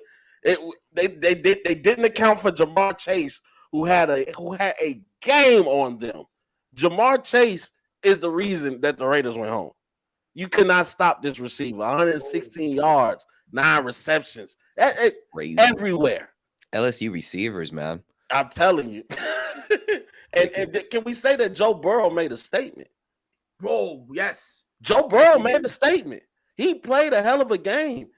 24 for 34, 244 yards, 2 touchdowns, no picks. I mean, I remember when they played us, and he threw 3 back-to-back interceptions when they played the Chicago Bears. I mean, a lot of people was questioning Joe Burrow, and Joe Burrow stuck to his guns, and now he's telling people, I'm coming. I'm a top 10 receiver in this league. He's hey, I gotta see some more body of work, but just based off what I've seen. Are we thinking Joe Burrow? I can't even talk. Is elite. Is Joe elite. Burrow. Elite. I'm not gonna call him elite. I still need to see some more body of work. But I'm gonna say this: he's knocking on that door. He can play. He's knocking on that door. He can play. He's a gamer. Year, I'm gonna say this right now. Next year, if he plays the way he played this year, I don't think it's. I think it's gonna be very difficult to not call him elite. Who are you guys taking if you had to build a team right now? Josh Allen or Joe Burrow? Josh Allen. What Josh Allen does is, and I said exactly, bro. Not yet, but another season, you're gonna have to call him that. Yup. But I mean, as inconsistent as Josh Allen has been, when he's on, he's on. When Josh is on, he's on. And here's my question. Here's my question. Do we have a run game that we utilize? Ooh, yeah. Let's say for both, we do have a run game. So yeah, Josh Allen. Josh Allen. I think I'm leaning towards Joe Burrow. And I'm not mad at you for feeling that way. Joe is accurate. Joe is accurate with the ball, and he can fit those balls into tight windows. I like Joe Burrow, but Josh Allen fits the mold of today's quarterback. In today's quarterback, you need a quarterback that can run. You need a quarterback that can do more than just stay in the pocket. And I think Josh Allen fits that. He's not exactly, super mobile, but he can move. Josh Allen, that scares me. He just takes so many hits, dude. He's kind of reckless, like using him as the primary running back. It's just, I don't know. He just scares me moving forward. Yeah. Well, he might just be one of the crazy guys that like to get hit. This dude Lorenzo, he asked a very interesting question. All right, what's up, Who Lorenzo? would you want if each respective quarterback had to give up their number one option? So no Stephon Diggs for Josh Allen, no Jamar Chase for Joe Burrow.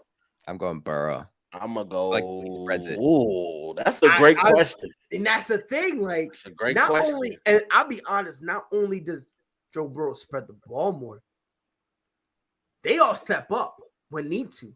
Tyler Boyd has had a few games where he's been, lit. CJ Uzomah, a dude that not a lot of people talk about. There have been times he's gotten lit. Obviously, T. Higgins, he's done his stuff, no problem. For me, I'm gonna go Joe Burrow only because I've seen games where Jamar Chase only has 2 targets. I've seen that, and does Buffalo still have Dawson Knox? Don't get it twisted. I love me some Dawson Knox. Let's not get it twisted. Love me some Dawson Knox. I had him on my fantasy. That's my boy. I rocks with you. But now, let's be fair now, dog. How many times has he actually really carried the load? In the playoffs.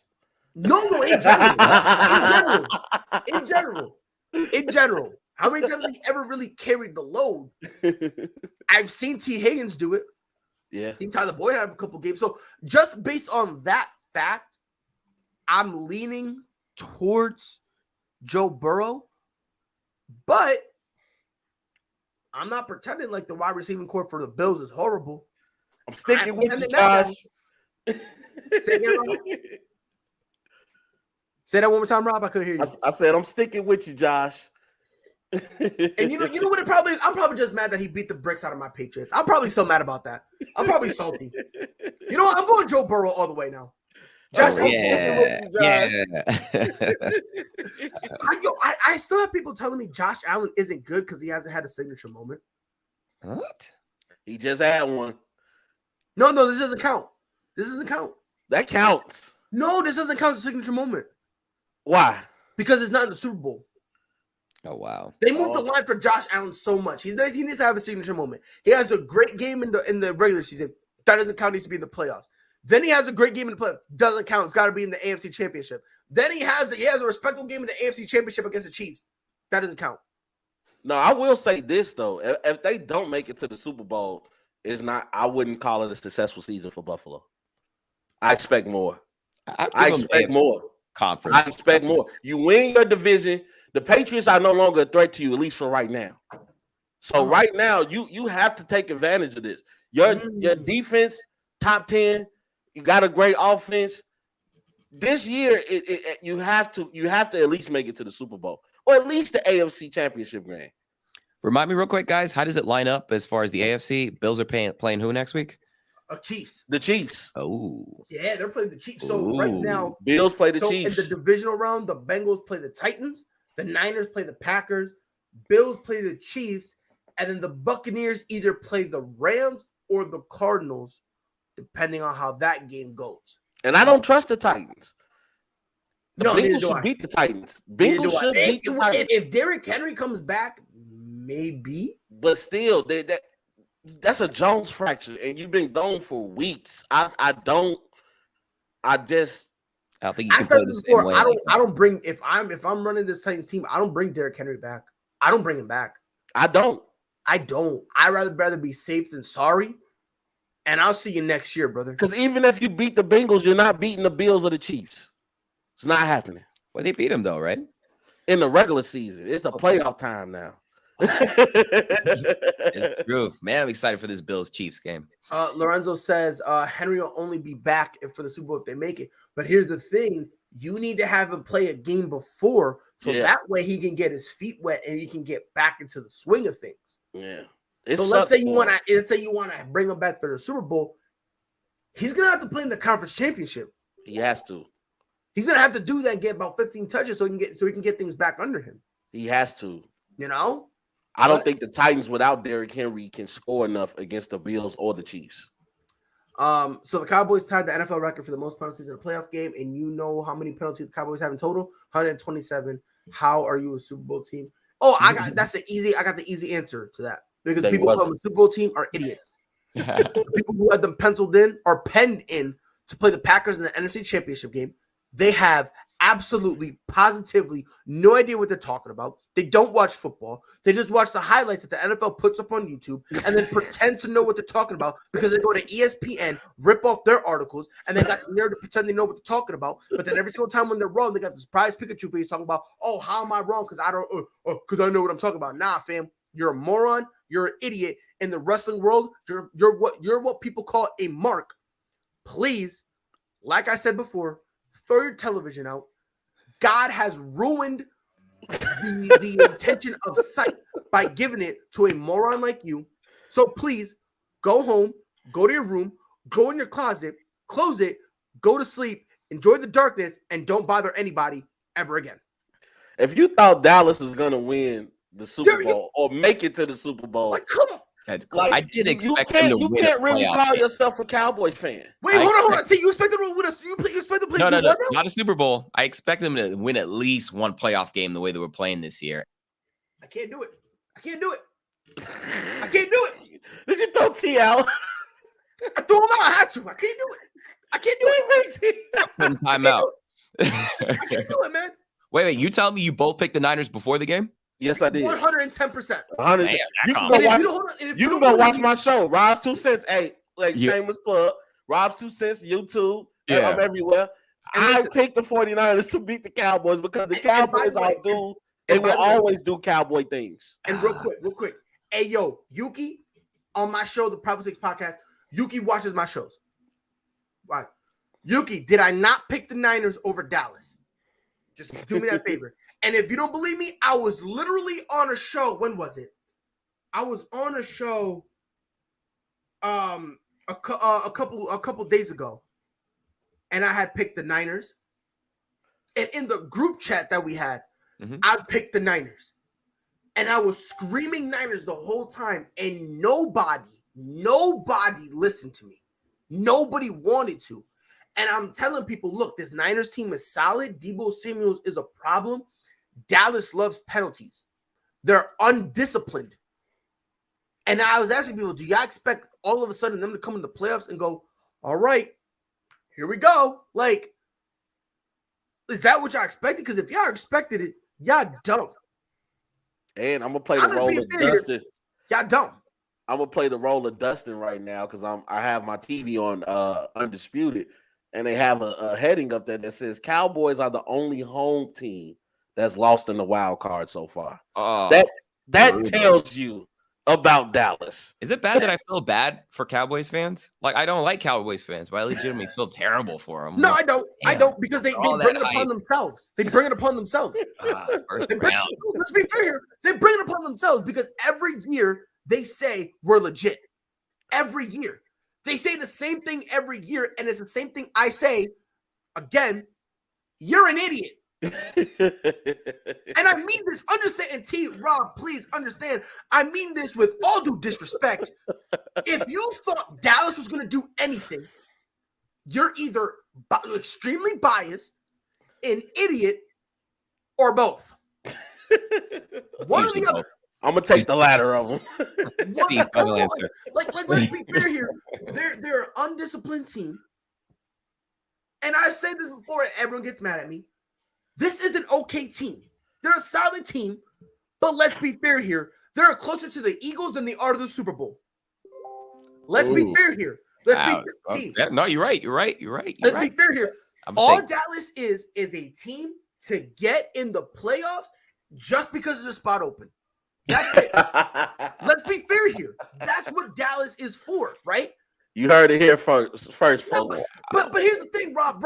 I've been screaming this for a while now, and I'm telling people this, and nobody wants to listen. I always get labeled as a Cowboys hater, but I'm like, look, I don't hate Dallas. I don't hate the Cowboys. They're not my team, so I don't go one way or the other for them, you know? But let's be fair here. Dallas is the one team you're not allowed to criticize because then you're a hater. But there's so much stuff I can criticize for. Like, let's be honest here, bro. And I said this earlier, T.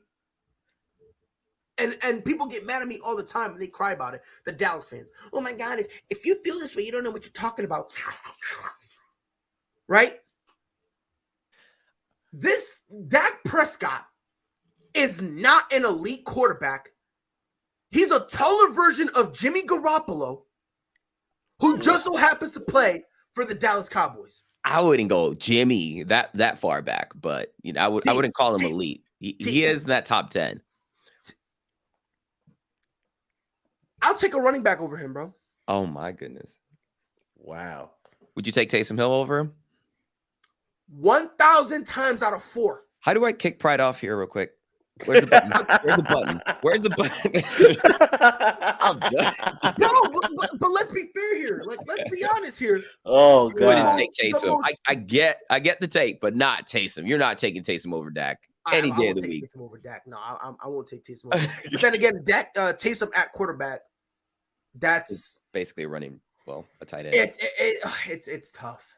It's tough watching Taysom play at quarterback. He's a good football player, right? I like him when he does the thing where he goes from running back to tight end to receiver to as a lineman for I don't know how. I like that, but you put him at quarterback for a game and he go, oh my God. It is brutal. I'll take Jameis Winston over Dak Prescott. Hell, I'll take Nick Foles over him. Oof. This is the disrespect for me. You said it's the disrespect for you? Yeah. Wow. Look, I ain't a Cowboys fan, but ouch. But it's just a fact, though. It's just a fact. right? Because here's the thing we got to understand about Dak Prescott. Dak Prescott is one of the few quarterbacks in this league who can miss a wide open Amari Cooper, underthrow CeeDee Lamb, and it's not his fault. This isn't something that just happened. He does this consistently. His accuracy is a problem. We need to understand something. Everyone who says, "Oh my God," but he's great.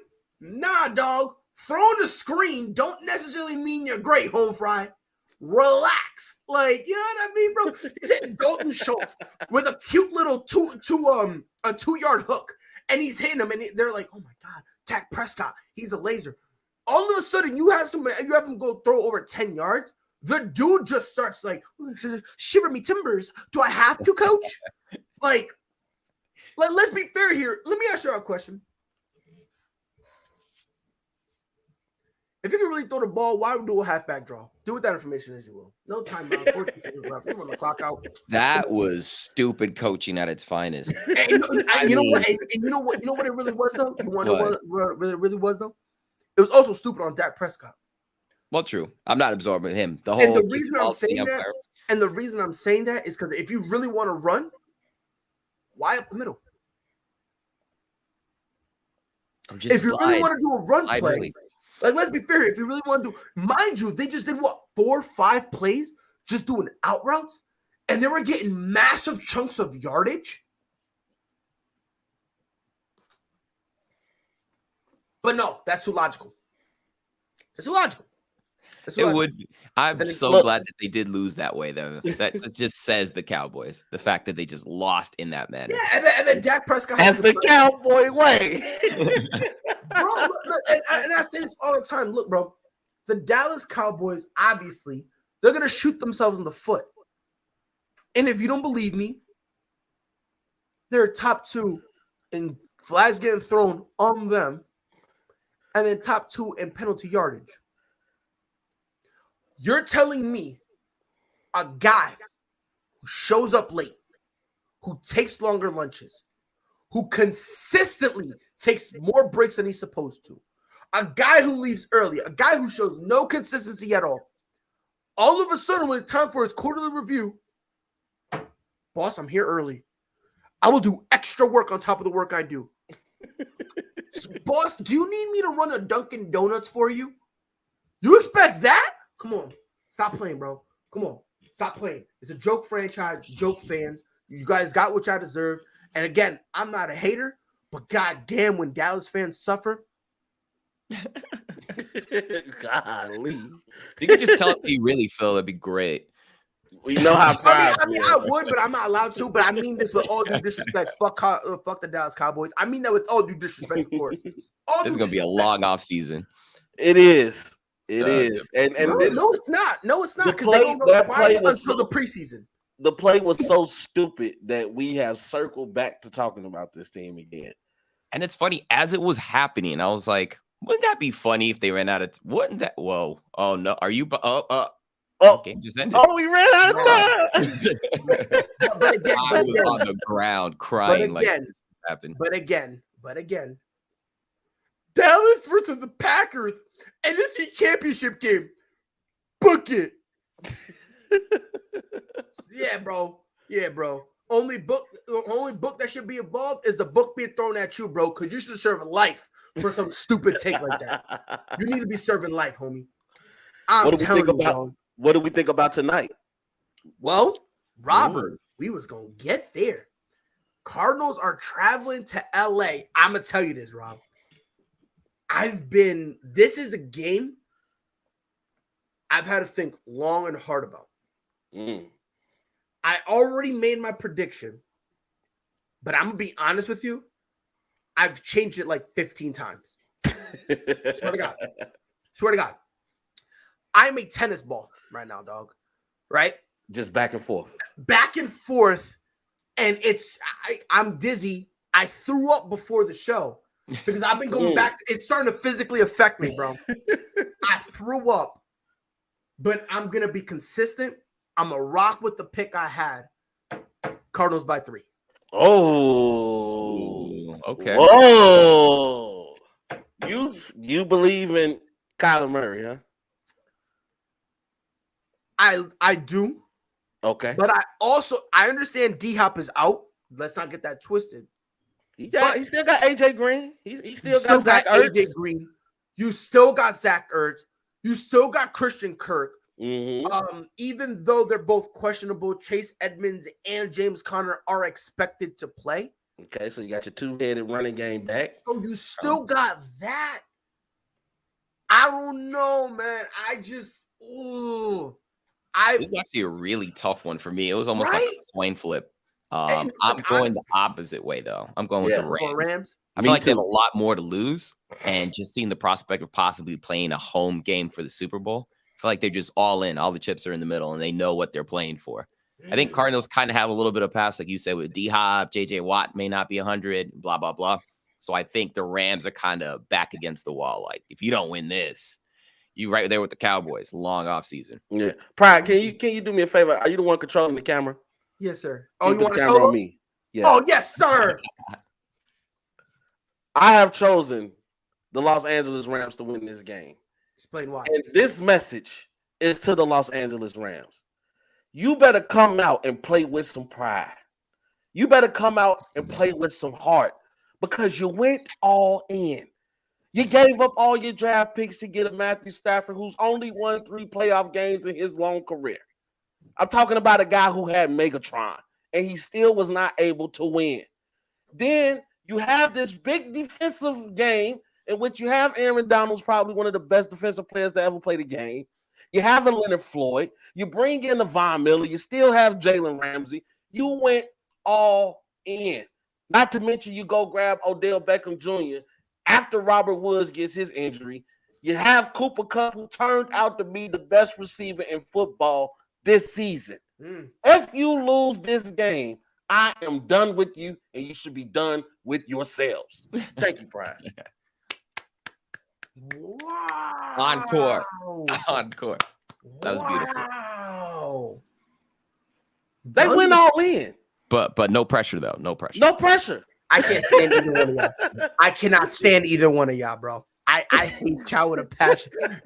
My man got there no pressure, and Rob is like, yeah, none whatsoever. Wait a minute. No pressure. Wait a minute. But when you take your poker chips and push them all in the middle of the table, you better win. Like, if you lose to Arizona, who's not healthy right now, DeAndre Hopkins ain't coming in. You better win. Like, you shouldn't even be questioning this right now. Let me ask y'all a question. What if they lose this year, but win next year?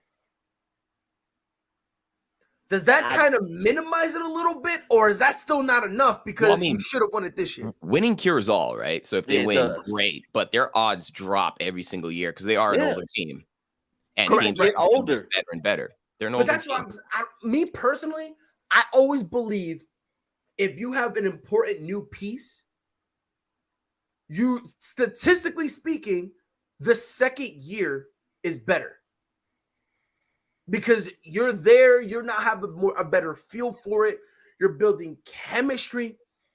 So if they lose this year, I don't think that's necessarily a massive problem. It's still a problem. Let's not get it twisted, right? Because if you tell us, if you tell the viewing audience, the only problem we had was Jared Goff. We traded Jared Goff, then all of a sudden, y'all can't get to the Super Bowl. Those optics are bad. By the way, free Jared Goff. But those optics are bad. Those optics are bad. Free Jared Goff. Free Jared Goff. That's my boy, dog. Put that on a t-shirt. Put that on a t-shirt. Free Jared bro. Goff. Like that's my boy right there, dog. I've been telling people, look, man, y'all be violating Jared Goff. Listen, man, I ain't gonna make a case that how you giving so much love to Jared Goff and disrespecting Dak? I don't get it. Oh, because Dak is horrible. Dak is not that guy. Jared Goff made it to a Super Bowl. Thank you. Jared Goff made it to a Super Bowl. Before you say anything, I understand that that Jared Goff did not carry the load. I'll give you that. I'm not going to argue that, but he did his part. He did his part. And unless you replace him with a top 5 quarterback, that Rams team is not making it to the Super Bowl that year. Let's be fair here. You put Dak Prescott on that Rams team, they're making the Super Bowl? It's tough to give a Cowboy any love right now. I He's can't gonna believe run out even the on clock. this side of the argument. But see, this is the problem, Pride. This is Jimmy G's better than him. Wow. Honestly, he has a point. He has a point. There's nothing that Jared's done. There's nothing that Jared done that Jimmy hasn't done. Hey, Jimmy made it to the Super Bowl. I can go with that. Go with that. And Jimmy G also sat behind Tom Brady. He sat behind the GOAT and watched how winning is done. So you really can't. You can't. I don't know. But look, my guy beat the Cardinals. My guy was responsible for their down spiral. My guy was responsible for that. You feel me? That's what my guy did. Your guy, with 14 seconds left, no timeouts, ran a halfback draw or QB draw. No, I switched. Jimmy G's my guy right now. I switched. Oh,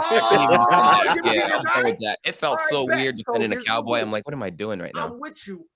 You know what though? Hold on, real quick. My guy Jared Goff beat the Cardinals, right? Your guy didn't even throw 8 times in that NFC Championship game. Ooh. Let me ask you a question. When was the last time my guy did that? I'm gonna be honest. I haven't watched the Lions game all season. So you're a hater. You're a hater. Not like no, it wasn't worth watching. Nah. Midway. No, it did like midway through the season. Because then I was like, you know what? I'm gonna be that guy that pulls for them. There was like a long stretch that I picked them to win every week until they got that win. And I think it was the Vikings that they beat. Yeah. It was. You want to know what's worse than a Cowboys fan? A Lions fan. I was like, let's go. I was like, that's my quarterback. I was like, T.O., that's my quarterback. You know what's bad? You know what's bad? When your aspirations are, let's not have a losing season. Let's at least win 5 games. That's bad when that's your aspiration. Nah, homie. That no, bro. Winning 4 games for this team, bro, or 5 games. That's not making the playoffs. Pick, it's a successful season as long as we don't get the first pick. Gritty says Jimmy G has performed more and has done a better job than Jared Goff. He's more reliable than Jared Goff, and he's not a liability like Jared Goff. Again, you contradicted yourself. Because in an NFC Championship game, they didn't want Jimmy G throwing the ball.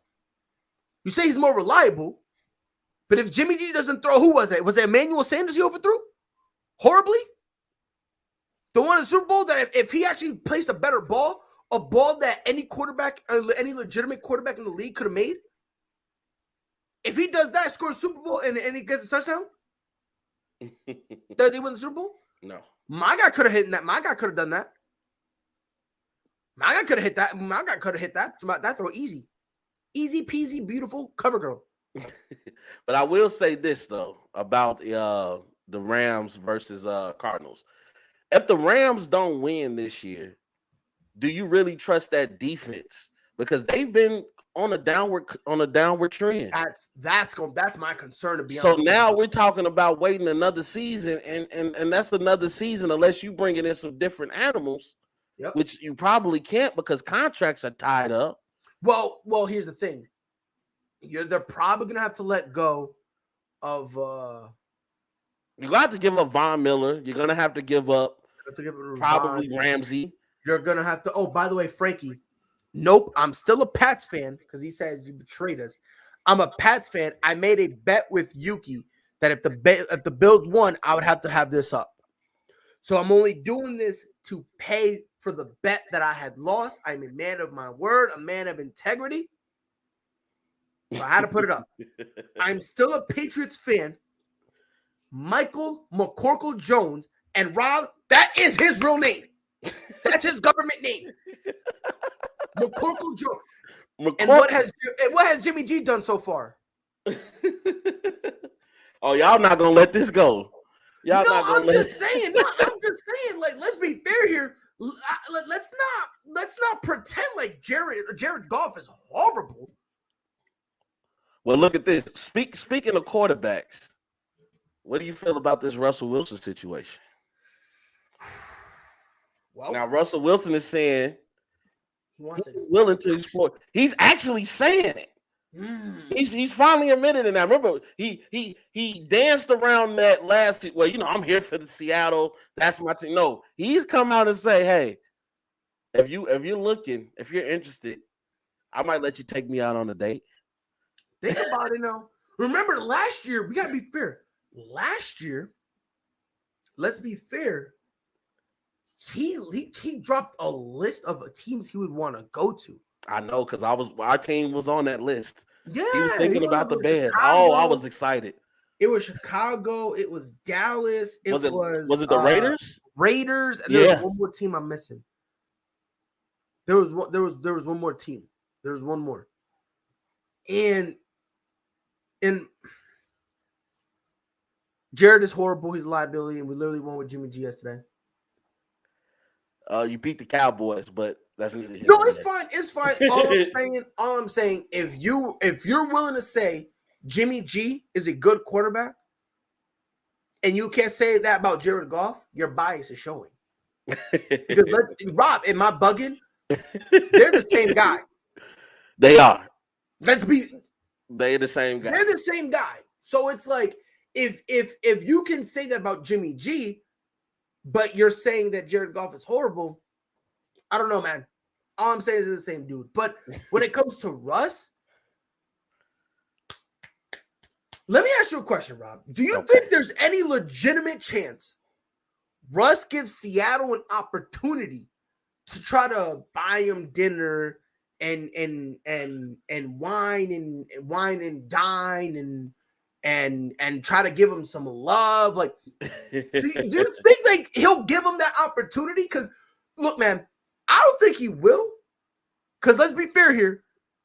He said, I'm looking for my options. He just told him, he just said, yo, that engagement ring, can I get it back? Yeah, I'm gonna go cheat. Like, that's what he did, man. Like, so it's like, does Seattle have any chance at all? I don't think so. I mean, did you see the beating that Russell Wilson took this season? Would you give a team a chance after you just got beat up on? No protection. I thought Seattle was supposed to stand up for Russ. You know how you with your wife. She wants you to defend her.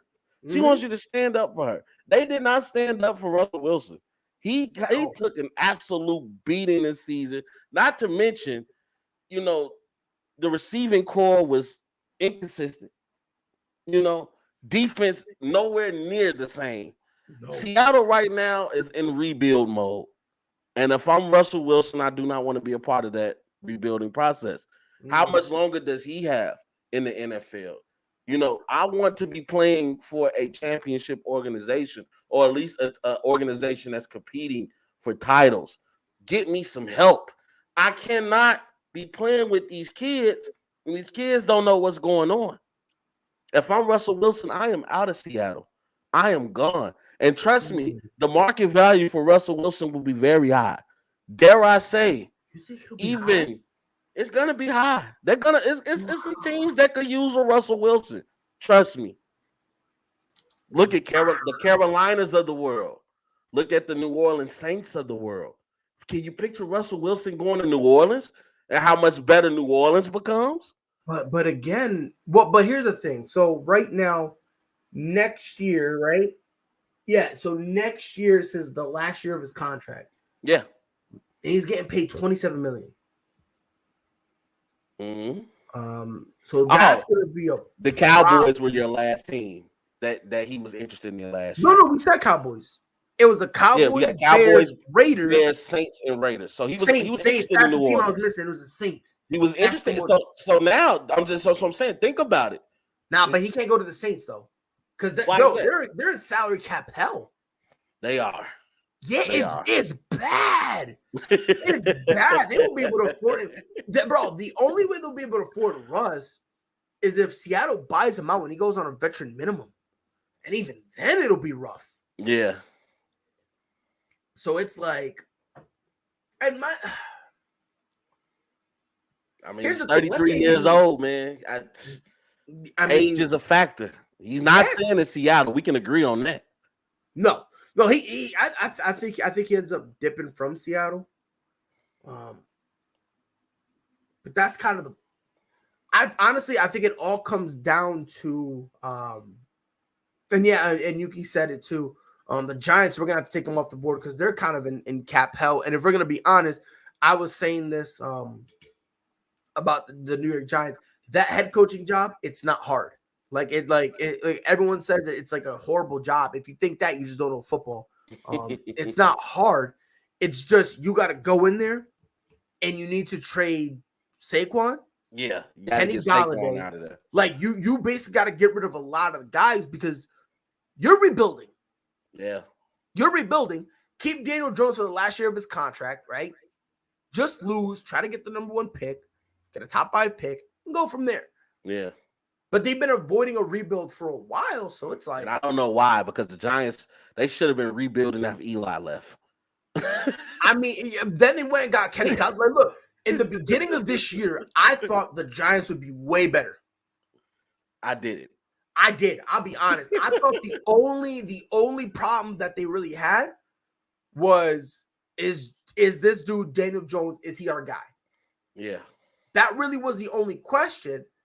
And now, one question turned to 2, which got multiplied by itself and went to 4, which now expedited to get to 8. And next thing you know, we're looking around, there's 16 question marks. And it's like, wait a minute, hold on. I blink, 16 gets to 32, and all of a sudden we got more question marks than we got weeks in the regular season. Mm-hmm. So now it's like, what is going on here, you know? So it's like, they might as well just straight up be like, you know what, full-blown rebuild. It is what it is. Now, I know time almost up, but here's a good one. What about Russell to Cleveland? If they move on from they're gonna move on from Baker. I don't think Baker will be a Cleveland Brown next year. And if you're able to keep Jarvis Landry, you're able to keep that 2-headed running back game in Chubb and Hunt, and you bringing in Russell Wilson, Donovan Peoples-Jones. I'm just saying there are some options out there for Russell. Yeah, don't get it twisted. There's options. Let's not get it twisted. There's options, but here's the thing. And he's better than Baker Mayfield. He's better. No debate. There's no debate right there whatsoever. But where my concern comes in, where my question, where my kind of thought process, where I'm coming from, is different in the aspect of, we're looking at a guy who, like you said, he's entering his I think right now he's 34. He's 33, 34. You're only really going to give him a 3-year. He's 33. Mm-hmm. So you're going to give him a 3, maybe 4-year deal. And on top of that, the last year of his contract is getting paid 27. You got to pay him that and then figure out whether or not he wants to stay at a discount. That is kind of the question that a lot of teams have, because they're like, look, we like him. He's a talent, but let's be fair here. He's also getting up there in age, and his play style doesn't translate well into playing into your late 30s. Yeah, but so not only that, but it's also like, what do we want to trade to go get him? Because as much as I like Russ, if he was 25, this is a different story. But he's not. He's about to, you know what I mean? By the time still young, though. For a quarterback, 33. Now, granted, he has played 10 years in the league, but 33, he's still got some playing to do. But especially with the way modern medicine is, the way the nutrition has changed. Bro, he's happy. He has Sierra. He's happy in his personal life. Bro, he's like a black Andrew Luck, bro. The dude is getting hit literally when he's on the IR. Let that sink in. Homeboy's on the IR and he's still getting hits. Yeah. Like, let's be fair. That's what I'm saying. Like, you know what I mean? Like, if it was just a pocket dude, that's one thing. But a guy who takes an enormous amount of hits like that, they're going to start looking at him a little weird. And again, I understand you want to, trade. What would you trade for Russ? Let's be fair here. Because I'll give you a couple picks, sure. But I'll give you like 2 seconds. Yeah, I'm not throwing the house at him now. No. I'm not throwing the kitchen. No. No, I'm doing enough to get him. You might be able to have a couple chairs in the guest room, but I'm not giving you the whole room. I mean, I don't know, man. All I'm saying, man, and by the way, when I said that comparison, I'm not saying that he's going to retire out of nowhere. I'm just saying leading up to it, Andrew Luck was getting hit so many times. It was ridiculous. And when he retired, Russell Wilson was like, oh, you think you're getting hit a lot? Well, I can get hit more. And he's been getting hit even more. Oh, trust me. I know. Coming from a team like the Chicago Bears, okay, in which Jay Cutler got the living hell beat out of him to the point where I would notice he would start to shake in his interviews, like his head would twitch. And I'm like, this dude probably goes home and has nightmares about people hitting him. So I understand the whole Russell Wilson thing, but as a Cleveland team, or as a team that has, a pretty decent offensive line, don't you think you can protect Russ? Right. And by the way, right here. So Russ can't be traded even if he wants to. He has a no trade clause, but he can waive it. He can waive it. That's why he's saying he's considering his options, because he can waive that no trade clause. That's the beauty of a no trade clause. You can have it, and at any point the player can say, all right, I want to waive it. And then when he waives it, all he's got to do, he just has to sign something. It's just a paper that they give him, basically making sure that you're not breaking the contract or nothing. He signs where he basically is relinquishing his no trade clause. It goes out the window, and now he can now be traded and go to, whatever team they want to trade him to. But the thing is, he's got the power, because he can be like, look, man, I only want to go to A, B, and C. And until that trade is finalized, I refuse to sign I refuse to waive my no trade clause. So he has the power. Yeah. It's going to be interesting. I don't know where he's going to go. We'll keep our eyes on it, though. 100%. And like I said, he's going to end up somewhere. He's going to end up somewhere. He's too good. Yeah. He's too good. He's way too good to just ride off into the, unless he just doesn't want to play football anymore. Right? Yeah. If he doesn't want to play football, that's one thing. But in terms of his talent, I think he'll go somewhere.